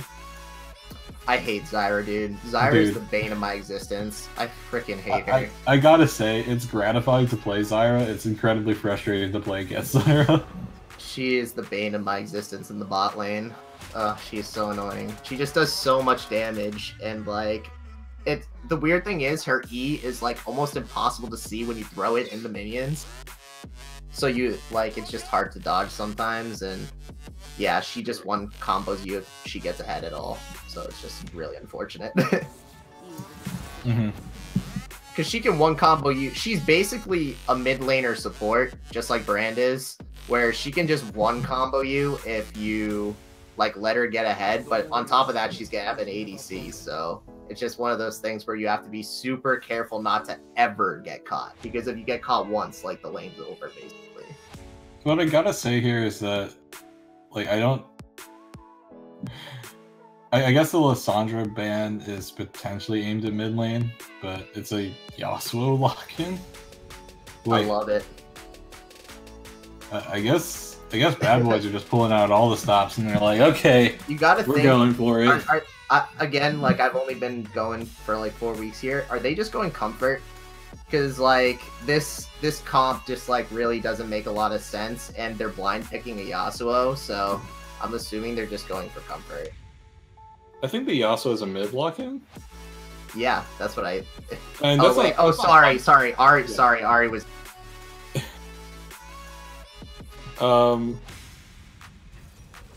Okay, maybe it's not. Okay, no, Yasuo has to be.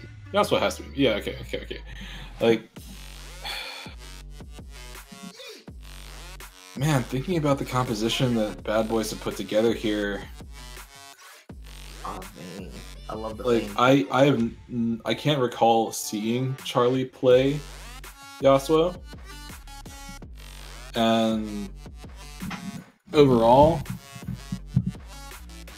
I just can't see this comp synergizing incredibly well. Like, yes, you have Gragas Yasuo combo with like body slam and explosive cast, but like, See, I actually look at Yeehaw 5s and I say that comp's kind of weird. That's a weird looking comp. I mean, you got an aggressive support in Zyra versus Vayne. I mean, with Vayne versus Karthus Brand. Like, no, like, this is a weird game overall, but here's the thing. Yeehaw 5 have the room to be weird. True. Whereas Bad Boys are in a bad spot. Like, True.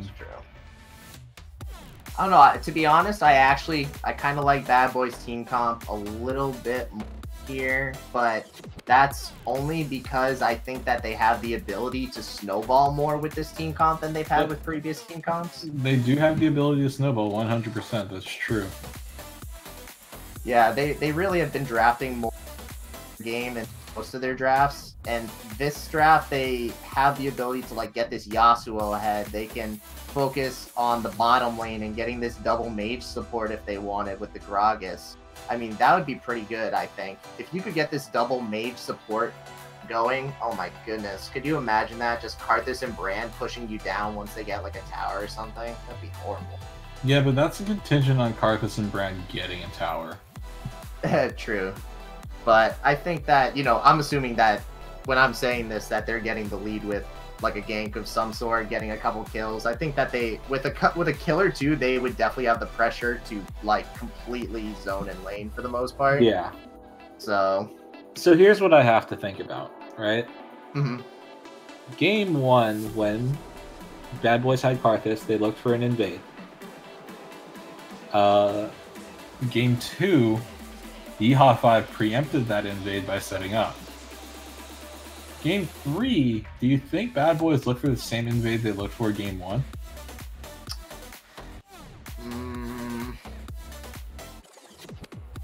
I don't even know if I'm Bad Boys whether I invade, because I mean, like, they have the tools theoretically, right?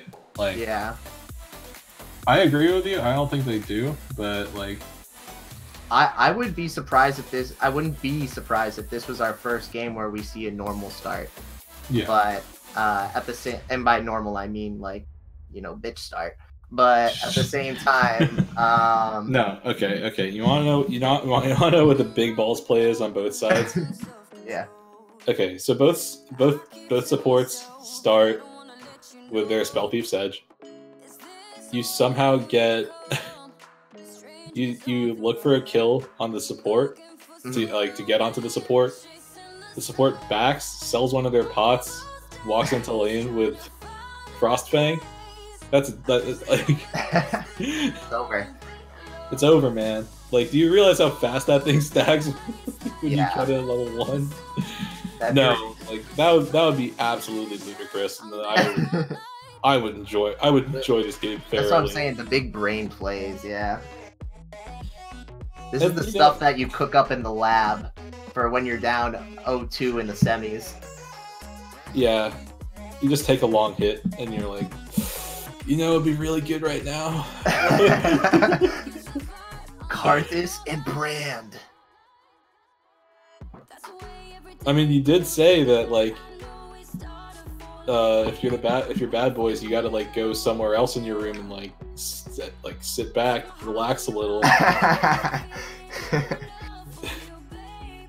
They definitely it could have been relaxing.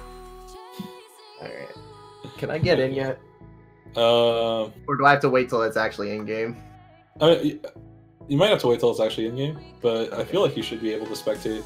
You're friends with someone on the teams, right? I don't think so. Oh, Escapist, yeah, I can see. Okay, yeah, so you should be able to spectate off Escapist. Yeah.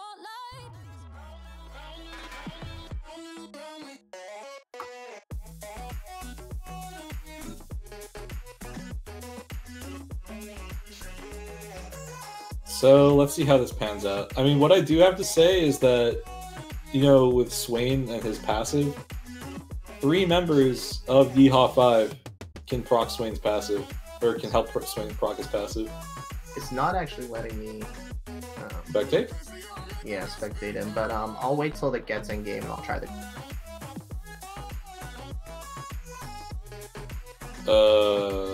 That's I guess maybe worst case scenario, you might have to just. I'll just cast off the whatever. Yeah. Not yeah. A big deal. It's not that big a deal. We'll make it work. Yeah, it's only a couple of seconds delay. It's not terrible. It'll be like I'm casting from the future. Well, it actually might be low-key nice, because then I can hear when something hype's going on, watch all the things, and then comment on it, knowing what to look for. Yeah, that's actually what they do in the LCS. They just don't tell you. Yeah, that's not surprising. Okay, so far here, looking at the keystones, Swain has Phase Rush, Graves has Fleet Footwork, Ahri and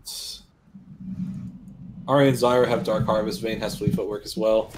That's Yeehaw5's comp. Then Bad Boys, Urgot has Spellbook, Gragas has Predator, Yasuo has Conqueror, and Karthus and Brant have Dark Harvest. So everything seems pretty standard at the moment. As you get into the game here. And it does look to be a pretty standard fight. Yeah, it's definitely not letting me in, so I guess I'm gonna have to cast off. So we're hitting a pause at the moment, and I'm assuming it's something on Memo's end because he hasn't left the fountain yet. And looking at the buys, yeah, Memo's the only person who hasn't bought. So it's likely connection issue. Hopefully it's not the same connection issue that we had last game or last night, because that was terrible. Low. I was gonna say restart the game, let me in. So last night between Vortex and Sad Boys, the jungler of Vortex couldn't connect, and what happened was that even when he relogged, it wouldn't let him connect. So everyone's like, okay, just remake the game. Yeah. So the casters were able to get out. Vortex was able to get out, but Sad Boys weren't. So Sad Boys had to reconnect to the game, stop, like unpause it, and destroy the Nexus before they could remake the lobby. Funny. I'm trying to figure out how I'm gonna do this so that I don't get your commentating on both sides here.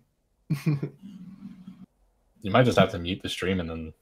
So tell me, on your pause time remaining, I'm at 5, 4, 3. Yeah. Okay. 2, so we're probably about like 10 seconds ahead, I guess. Okay.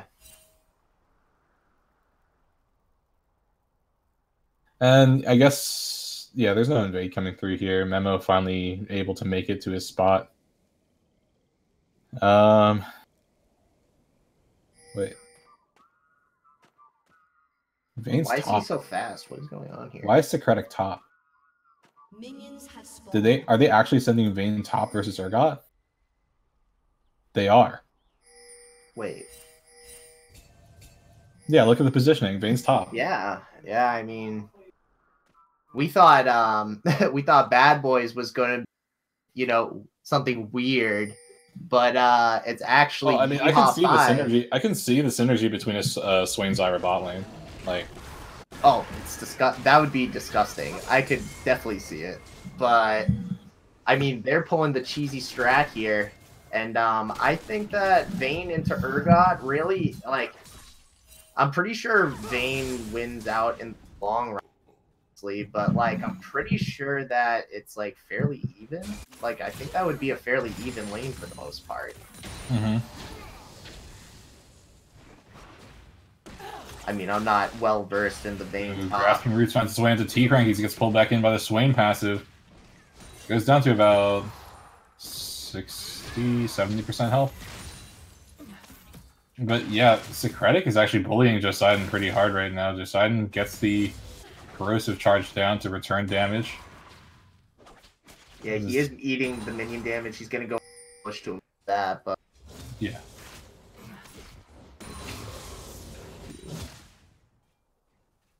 I can't give any. I gotta say, I don't think the Bad Boys expected this at all. Like, I didn't. Yeah, I don't think anybody. Especially because you saw Socratic lock in Vayne. Grasping Root finds his way into T-Crank again as he gets ignited, pulled back in by the Swing Root. And T-Crank forced the flash away to safety. Now here you see Roby getting bullied by Knight of the Zed. As he forced the flash to safety, hide on Blake. Unable to follow, but I think Roby just doesn't have to get out here. Yeah. Yeah, looks like we're getting skirmishes all over the map. Mid, jungle, bottom lane. But no one's died. But we do see Knight of the Zed pushing in and stealing the Raptor camp from the Gragas for that invade. Man, Socratic is actually just bullying Josidon. Nice knockup from Charlie as he plays against this Ahri in the mid lane. Or Blake in the mid lane.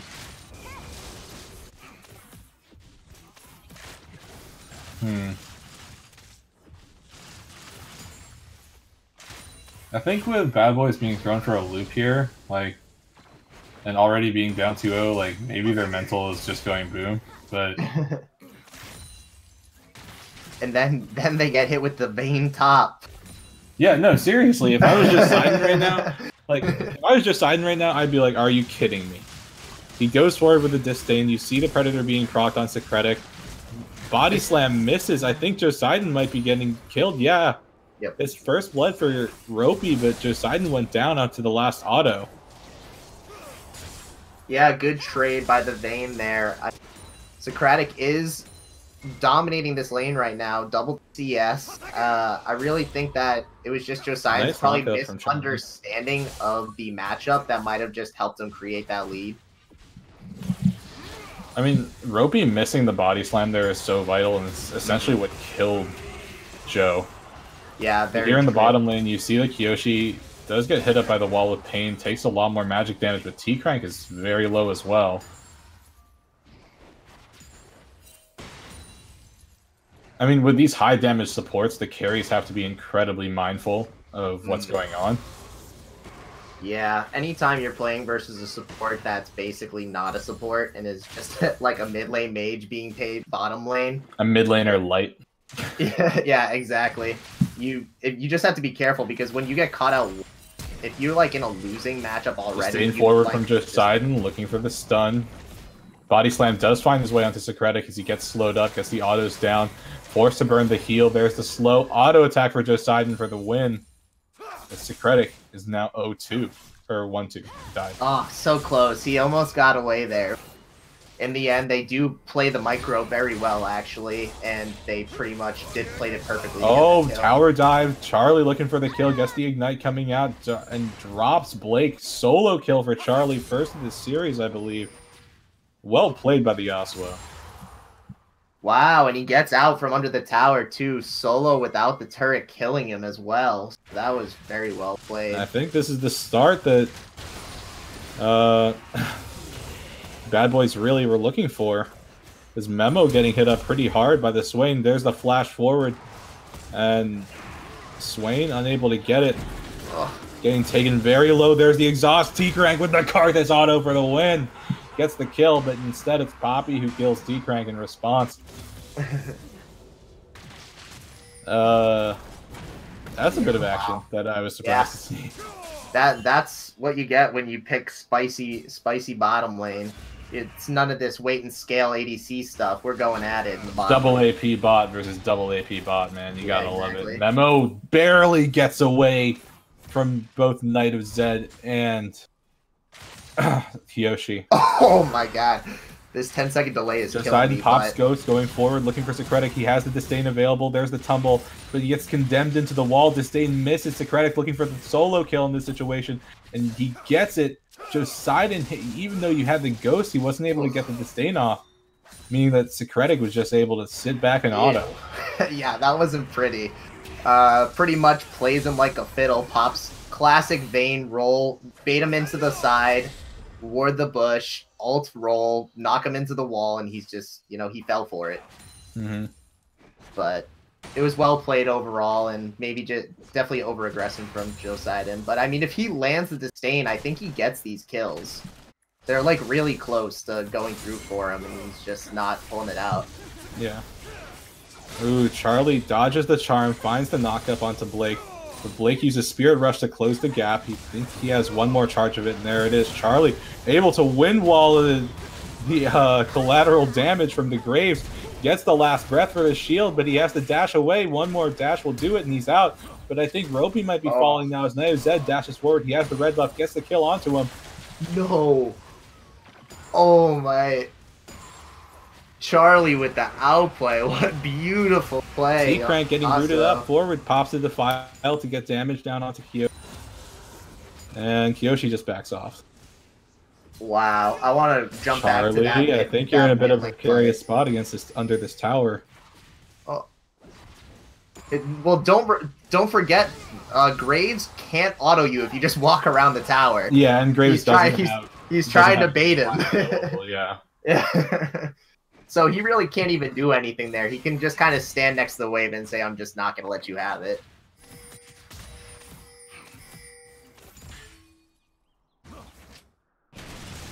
Knight of Zed looking for the gank onto Poseidon, but you actually see that Ropey's here as well as he pulls in Knight of Zed with the ultimate for the Urgot.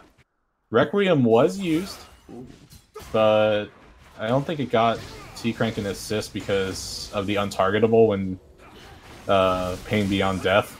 Oh, procs. Yeah, you're right. Yeah, that's some bad, man. That is really feels That's bad. some anti-synergy. Yeah. But ultimately, we got a real spicy game here. 10 kills before the 10 minutes. This is what I like to see in a game that means the end of the season for one team, possibly. I want to see them fighting for that, fighting to stay in it. And that's what they're doing right now with their picks and with their plays. I mean, I think that Yeehaw5 are not taking this game quite as seriously, even though they can be closing the series out. Sending their AD carry top lane is, my opinion, like low-key BM. But like, I mean BM, but he is up 25 CS. Oh no, I'm just saying like they sent Secretic top because they felt like they could. Oh, the last breath from Charlie as he gets the kill onto Nahor. Dashes forward, dashes away. As this is the 4-man in bottom lane that we were looking for in the first game. Yeah, definitely. I think that most of the time in general nowadays, you want to snowball the side lanes, if possible, as the jungler, as opposed to the mid lane, even though the mid lane too. But getting those side lanes rolling makes it so that you can pressure other places on the map with your lane doing all the work for you. And getting all the kills onto the double mage bot lane is exactly how you're going to free yourself up to move around the map. Yeah. It was a nice response from Blake to get some of that tower plating down, get some gold back into his pocket. Gold differential, it's about 600 in Charlie's favor, so yeah. Yeah, literally by going down there for himself, oddly enough. But we do, I mean, another thing that I talked about in the first game, but just Vayne goes wide as Secretic engages, but he's taking so much damage from the Urgot passive. Oh, he flashes away from the ultimate even after it missed. Poseidon's going to get taken down once again in this situation. There it goes, another solo kill for Secretic. Nice flash. Yeah, I just the delay is killing me on these 1v1s, but it was a nice flash by Secretic there to end up dodging the ultimate. Very well played. Charlie just ducking and diving through all of this Ahri, through most of Ahri's damage. If he lands a tornado here, he might look for it. Ahri forced to burn the Spirit Rush to stay alive. As now hide on Blake. Oh, still windwalled into the charm. Flash forward for the Q. And that's the Steel Tempest with the Ignite for Charlie. Damn. Yeah, nice play. That flash Q. That was a 3-0 Yasuo. Yeah, that was a nice play. He's really looking to hard carry on this. He almost has his Phantom Dancer done. That's just going to be disgusting. I mean, when the Yasuo gets ahead in lane, we bring the minion wave to him, make it a long lane, and you just can't farm or you die. Yeah. I mean, Yasuo is frustrating enough to play against when you beat him in lane and then he just comes back late game. Yeah, exactly. What happens when the late game champion gets going early game? The game ends faster. Yeah. Flash is burned by both Nahor and T-Crank, because Nahor looked for the flash engage onto the carry of Bad Boys. Yeah, and what I was talking about beforehand, and I will mention to discuss, is nobody's going for this Rift Herald again. When, that's like a free 600 gold and a tower just sitting on the map, essentially. Yeah. I mean, it was a good move from anything all game. I'd say it was a good move from Bad Boys to go for that Mountain Drake. They have the a little more comfortability to go for Herald, or at least push down a tower in those situations. Memo is in a really precarious spot right now. Misses the stun, gets the ultimate out. T-Crank needs to watch his own mana. He gets rooted up. He gets pulled in. He does have ultimate available. He's casting it, but I don't think he's going to get any kills out of this situation. Ropey looking for the kill onto Knight of Zed. Flashes out. And you see Charlie here in the mid lane pushing down the tower as he forced hide on Blake from lane. With this Phantom Dancer, he's going to get a lot of damage down, but I think Yeehaw can get the turret here in the bottom lane. Yeah, going back down to the bottom lane fight overall, though, I think that if I'm Bad Boys, I feel good. I don't necessarily feel great about it, but I mean, when you look Ropey at the gets pulled in, he tries to body slam away, but he actually body slammed a minion, so he takes a lot of damage, but he's able to stay alive. In this middle lane, Charlie's actually going to be finishing the tower. He gets the first tower in one go. Throws the tornado out, and Blake forced a Spirit Rush defensively. You do not want to do that as Ahri. Yeah, this Yasuo is just at critical mass already. They're going to have to send 2 people anywhere just to deal with him easily, because he's just, nobody can 1v1 him. Nobody. He's just going to be able to get onto them without them doing anything. But, I mean, Vayne in the top side, actually, in my opinion, one of the only things that technically does beat a Yasuo late game is Vayne. Vayne is the ultimate late game champion. And so once you get all of those items on Vayne, and you just start, 2-3-shotting every single person, no matter how tanky they are, it just, that's the Vayne late game. But hey, I appreciate it, Vayne. Going Rift Herald, listening to the commentary here. We're going to see if they're going to be able to actually grab it, though, yeah. And it doesn't matter, because we're past 14 minutes, and you already wasted the time where you could have gotten the free plating on the tower. Yeah, but you see, even despite the fact that... Still valuable. Yeah, even despite the fact that Bad Boys got first tower, they're actually down by 500 gold, and that's pretty much just off of farm in favor of the Vayne here. Memo gets zoned out by the Vision of Empire, looking for the stun. He does stun up Kiyoshi. Kiyoshi will be... No, he won't be falling. This T-Crank's now at a bad spot. The Nova gets the kill onto gets the kill onto T-Crank. As Joseiden and Ropey collapse onto Nahor. Yeah, good play by the Swain there to end up stalling up, and yeah, it is a 2-for-2 fight. And Swain did get both of the kills there. I'm glad that I mean, to be honest, I'm kind of rooting for Bad Boy here because I do want to. There's the pullback. The Secretic does not get stunned. Requiem getting channeled. Secretic staying alive here. Gets the kill onto Joseiden. Ropey is now very low. Neither Zed just killing the minion wave. Well, Charlie does the same thing. But Yasuo gets the knock. Oh, Yasuo gets stunned, but the Orb of Deception plus the Ignite is enough to kill Memo. Oh, wow. Memo walking up a bit aggressively in that situation. Yes, the Ahri is behind, but the Ahri is also substantially ahead in terms of experience and gold.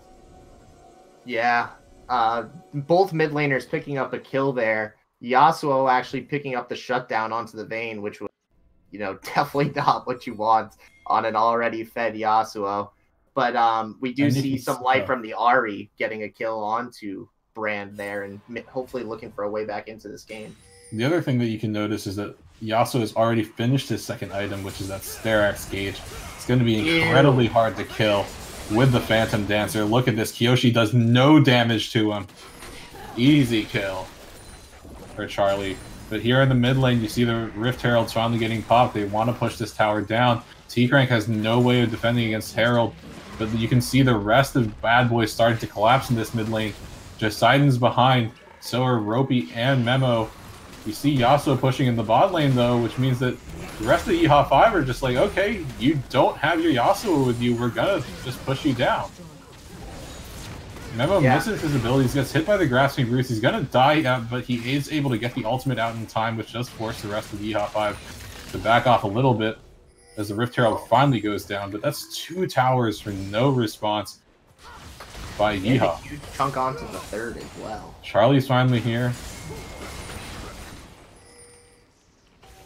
Yeehaw making good use of the Rift Herald. What do we got here? Pretty even Stevens here, just about a half a K gold. I mean, I was complaining about using the Rift Herald for 600 gold on the plating, but I mean, if you could get 2 towers, that's ultimately more worth it. And that's 2 mid lane towers. It opens up the map pretty darn well for your team. Yeah, if I'm this Yasuo, I'm not sure what I'm doing if I'm them. If I'm them, team fight around this Yasuo probably, but I think they have enough wave clear that they won't be able to just like brute force it. So do you put him in the side lane where he can create favorable matchups and they can team fight or not team fight around their other 4 and just let him like solo win the game for you?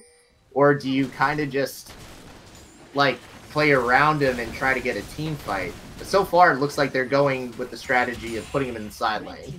Yeah. And I'm not sure if that's the right decision, because the person who facilitates Yasuo the most on this team is Gragas, and if Yasuo and Gragas aren't together, then you're not getting that combo down. That's exactly what I was thinking, pretty much, was just that, you know, you want a team fight because, you know, you just have a good synergy and you're so fed that you can pretty much probably win any team fight that you're at. But you also could probably win pretty much any team fight that you're at or any fight that you're in the side lanes. But, I mean, Maybe they're relying on Karthus ultimate and Brand ultimate. I like that. I like that line of thinking, but I also think that putting Yasuo in the side lane just in general, it does give them less time to react to like the outer stuff, so they're going to pick up a bunch of outer turrets without too much difficulty, I think, as long as they keep them in the side lane. Yeah. And the gold lead is 1k in the favor of Yeehaw5. It's not significant. Ooh, Poppy running straight into Memo, and Ropey here does get the ultimate out. Requiem taking down, and T-Crank gets the easy kill onto Poppy. Nahor. Oh. That was pretty funny, honestly, just seeing them walk into each other like that. They literally, that was one of those instances where, like, model, and then all of a sudden they sell him like a and like clicks back. But that does mean that Bad Boys are able to get a good push off in the mid lane. Gonna grab this tier 2 tower in mid. Ooh, I like Free this up some rotation. space for themselves. 3 towers to 4. Nice. Things going on to Baron. Secretic is actually separated from the rest of this team. He has to be careful here. The flanking Vayne. Vayne spotting incoming. Oh, there's the Vayne ulting forward. Charlie has to throw out the wind wall. Ropey's here. Hopes to get the... Oh, but the ultimate's ticking down. Secretic's very low. And that's the solo... Or, yeah, that is the solo kill for Charlie in that situation. No abilities landed from either T-Crank or Ropey. Vayne spotting, boys. So we pretty much know Charlie's how in a bad that's spot. They're committing 3 to kill him. And it is the kill for them. The Yasuo is down. Yeehaw5 wants to fight. Ropey's running for the hill. So is Memo. Poseidon is out already. As the jungler for Bad Boys already goes down. So much damage from T-Crank, though, as he zones away. Poppy going to be falling to T-Crank's or not Defile, but Skew. Damn. But the stun goes wide as the team's trade supports. Exhaust coming out onto Knight of the Zed. As he flashes forward, looking for the kill onto T-Crank. Collateral damage, end of the line.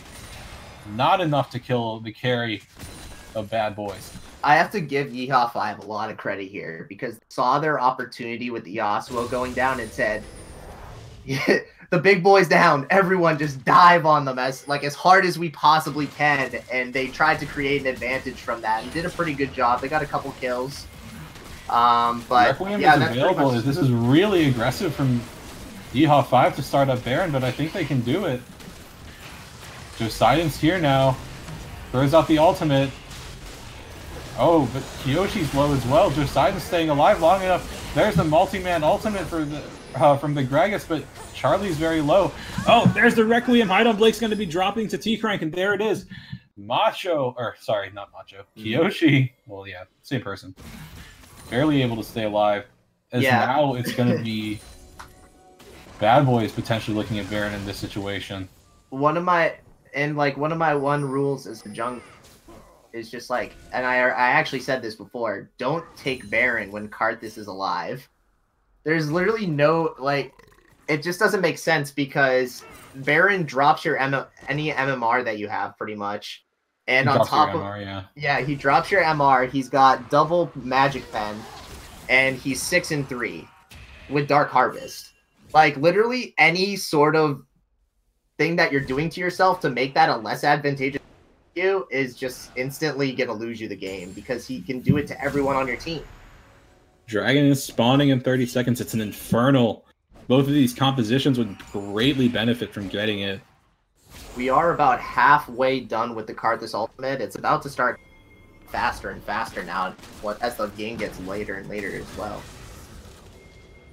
Yeah, but you see the T-Crank hasn't opted into any CDR in his build. So that's just a straight long cooldown of it. Although Presence of Mind helps, I'm sure. Mm-hmm. You see Yeehaw5 are prepped for this dragon here, but instead there are members of Bad Boys hovering around Baron, but they're not committing for it. They just give up the dragon for free. Yeah. It's not the end of the world, but it's definitely not something that you want to give up for free, in my opinion. Looking like they should be. I mean, I figured with them just standing around the Baron, they would have tried to establish vision or something. But I mean, when I look there, it doesn't even look like they got too much down or cleared that much. And here comes Yeehaw5 to get rid of everything they did put down. So I guess Charlie trades back the dragon by getting that outer turret. But I think Bad Boys are not in a good position here. The Swain does have TP available. Knight of the Zed is on the side for the flank. Memo barely dodges the charm. I think that charm lands, Memo's dead. If you're Bad Boys here, you have to engage. You should be the engaging team. If you're not engaging in these team fights, you're leaving yourself at risk to being picked off by either Zyra, Ahri, or Swain. So I would rather them be the engaging team. Oh no, Memo getting caught out here. Yeehaw5 instantly starting up the Baron. Poseidon does have TP available, but they're not looking for it. That's Roku's not over what the you wall. want. But I wouldn't be. I'm They're assuming down to they're gonna 4K. counter. T-Crank looking for the damage. Ropey. Oh, he tried to get back over, but he's not able to do it. Now it's Charlie in a bad spot who gets rooted up, but there's a multi-man ultimate for the Yasuo. The last breath isn't good enough. Oh no. Yoshi gets pulled in by the Urgot, but this is a Baron for Yeehaw5, which is exactly what they wanted. T-Crank has Requiem available, but no one's quite low enough. Yeah, I mean, T-Crank's not doing any damage. T-Crank can't cast ulti in this situation yet. Yeah. Now he can, but I'm not sure if he's going to. Oh boy. And that's a disaster for Bad Boys. That's tough to watch, because this is the game where I feel like it could be. Well, I mean, it's not going to be. Well. No, this is game. Game. They have Baron buff. There's the late game vein. But yeah, that feels bad. When you have a 6-0 Yasuo, I mean, the problem was in that fight, T-Crank was like on the outside. They engaged the fight before everyone was there. And that's game 3-0 for Yeehaw5. He wasn't getting any defile damage. And that's like so much of Karthus' damage.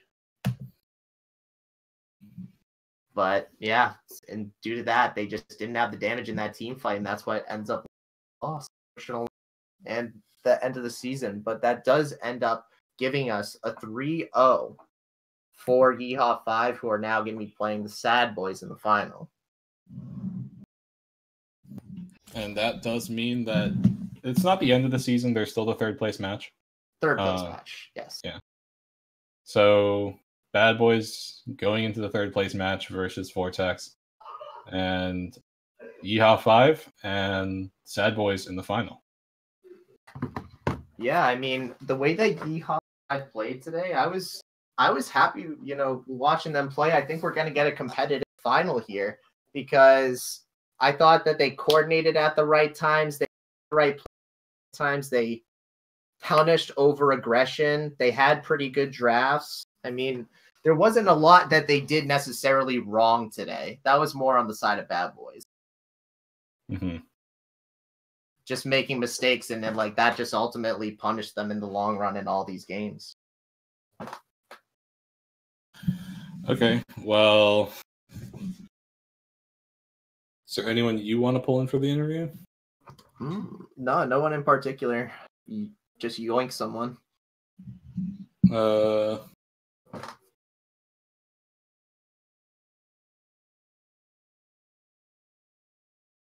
Whoa. Escapist, your mic.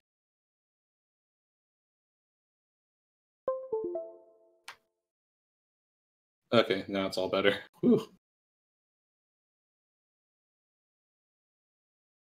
I want to hear what he has to say about the jungle matchup. Oh, what's up, boys? Hello. Hey. Alright, my ping's a little shit, so hopefully I don't turn into a robot, but spraying for that. Yeah, congratulations on the 3-0. Thank you, boys. Yeah, it was well played. Just to start off with questions, what did you think of the series in general?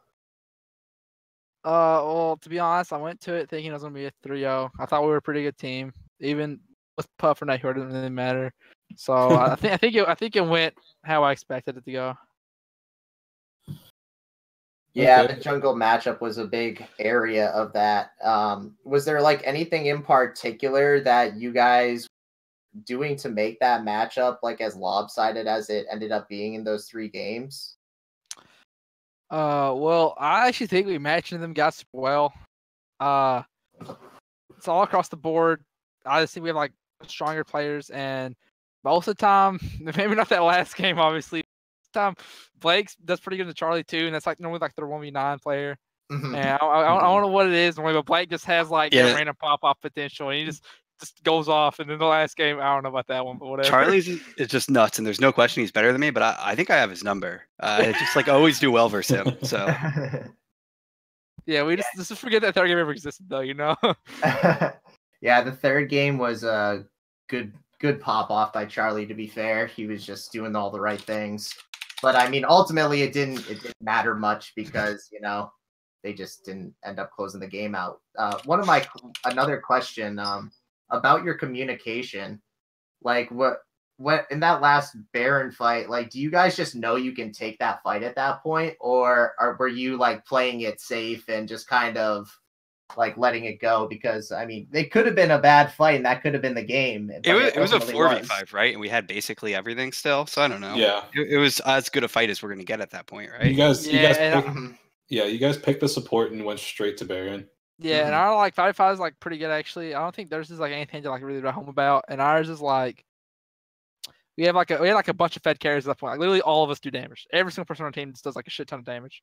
So yes, it's not a pretty good team fight count in my opinion, to be honest. Yeah, it seems like you guys did that almost every game. Oh yeah, and Yeehaw5, every player's a carry. Yeah, whose call was to send Socratic top? Well, Socratic didn't want to lane with No Horror after laning with so much of a better support in Puff for 2 games. That, oh my god! He said, "I'm going fucking top," and we had no choice. Wow. But for real, Socratic's just like, "Yo guys, I want to top," and we're just like, "Fuck it, why not?" Dude, we won the first 2 games. At first, I was like really against it because I was like, "Dude, you're playing Vayne, they're gonna camp you." And he's just like, "No, trust me," and I was like, "Okay, whatever." Yeah, that we were talking about, like, oh, is he just being setting him top because they're up 2-0? And then no, it was just because he was being toxic to his own support. Yeah, that's the real story. Yeah. Okay. So I guess my next question is: last night when Sad Boys won 3-0, Vaughn did predict that you guys would be in the finals. So shout out to him. But the next thing he said was that it would be a 3-0 for Sad Boys, maybe a 3-1.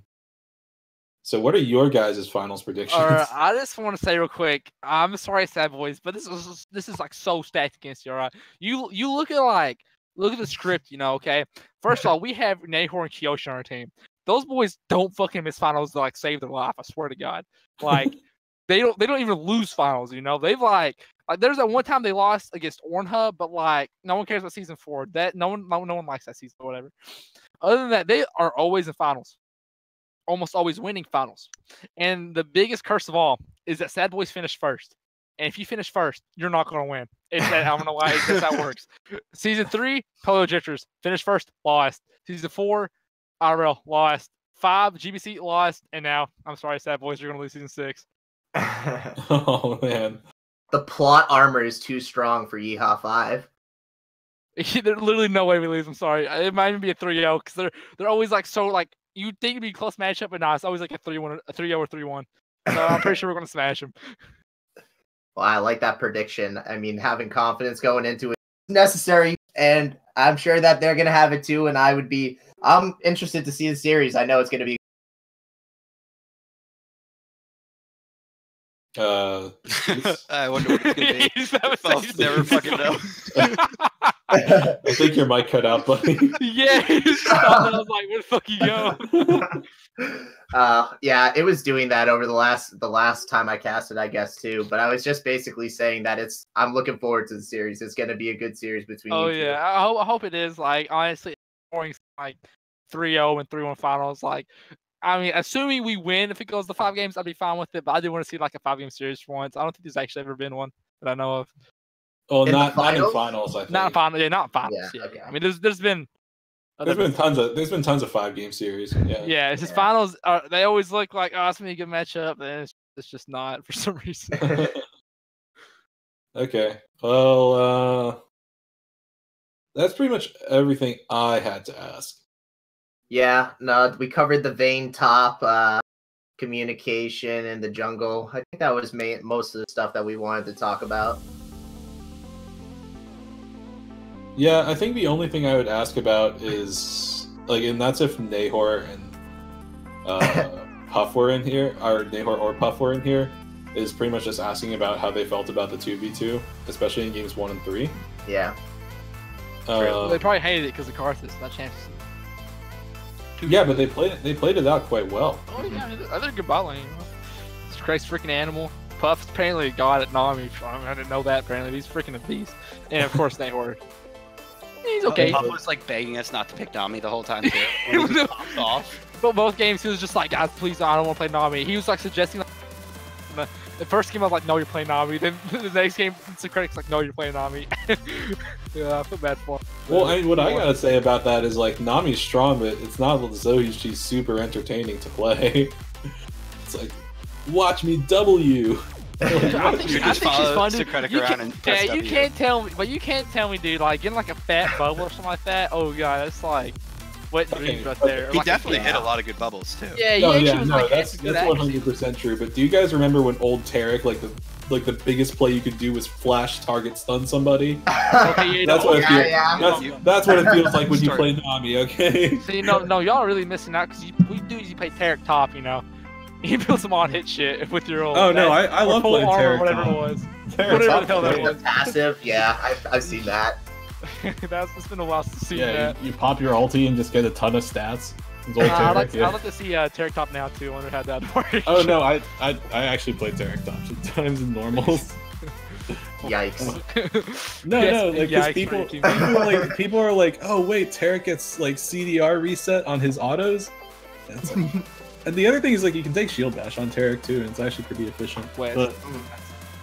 But also something only for normals. Like don't do this in ranked, kids. Take that into ranked, and I will dodge back. Okay. Well, that's definitely everything I had to say. All right, yeah, me too. Steez, anything? Okay. So congratulations to you both on your 3-0. Hopefully, you know, this is a spicy finals, but like you said, you got some serious plot armor on yourself. The amount of championships we have on this team, it's insane. Me and Puff won season 1 too. It's just crazy. And I'm still got 2 second place. Okay, yeah. I didn't mention that. You know, point. You know, just in case. You know, this is Sad Boy's only way of victory. You know, yeah, I'm on if this we team, lose, it's because Zed's fucking cursed. I'm playing getting second place every fucking time I'm in P Cup. So. Oh, that's true, isn't it? So who knows? They might get me. Okay then. Well, right. I believe that's it. Thank you guys. Thanks for the questions. See you, boys. Yeah, have a good one.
Doubted all that I could do, knowing what I need to do. All I can say, the word is thank you. I think it's what you need to push away from the shore, amongst the waves. Exactly where I wanna be. I am where I wanna be. Remember the start, when my future needed clarity. Yes, I needed clarity, so I could see how you'd react, how you'd react to me.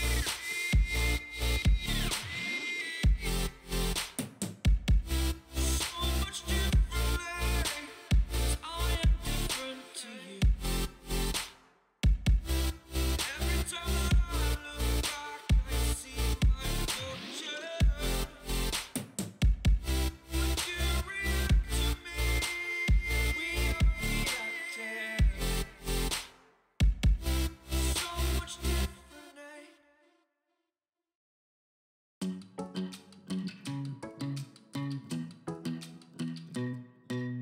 Hey, pretty baby, am I in your way? 'Cause you walked out so just yesterday. No, I don't think you're here to stay. No, I don't think you're here to stay. So tell me what you want, tell me how you want it. Tell me all the reasons that you're running away. I don't think you're here to stay. No, I don't think you're here to stay. No, no, no. I just wanna be with you. I just wanna be with you. Yeah. I just wanna be with you. Yeah, I just wanna be with you. I just wanna be with you. I just wanna be with you. Yeah. I just wanna be with you. Yeah, I just wanna be with you. I just wanna dance all night. Forget my problems. I might go insane. I don't really give a damn what they say. And now you know it. Hey, little lady said you feel the same, but I don't believe a word you say. 'Cause I don't think you're here to stay. No, I don't think you're here to stay. So tell me what you want, tell me how you want it. Tell me all the reasons that you're running away. I don't think you're here to stay. No, I don't think you're here to stay. No, no, no. I just wanna be with you. I just wanna be with you. Yeah. I just wanna be with you. Yeah, I just wanna be with you. I just wanna be with you. I just wanna be with you. Yeah. I just wanna be with you. Yeah, I just wanna be with you. I just wanna dance all night. Forget my problems. I might go insane. I don't really give a damn what they say. And now you know it. I feel like you're lying. Trying to be real, but you seem so fake. I'm so over trying to move on, but you're in my way.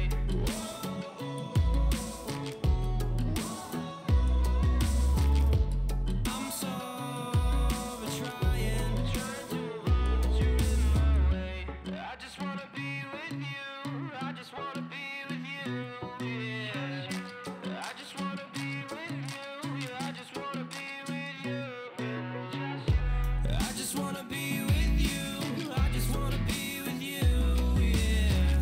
Yeah. I just wanna be with you. Yeah, I just wanna be with you. I just wanna dance all night. Forget my problems. I might go insane. I don't really give a damn what they say. And now you know it. I just wanna be with you. I just wanna be with you. Yeah. I just wanna be with you. Yeah, I just wanna be with you.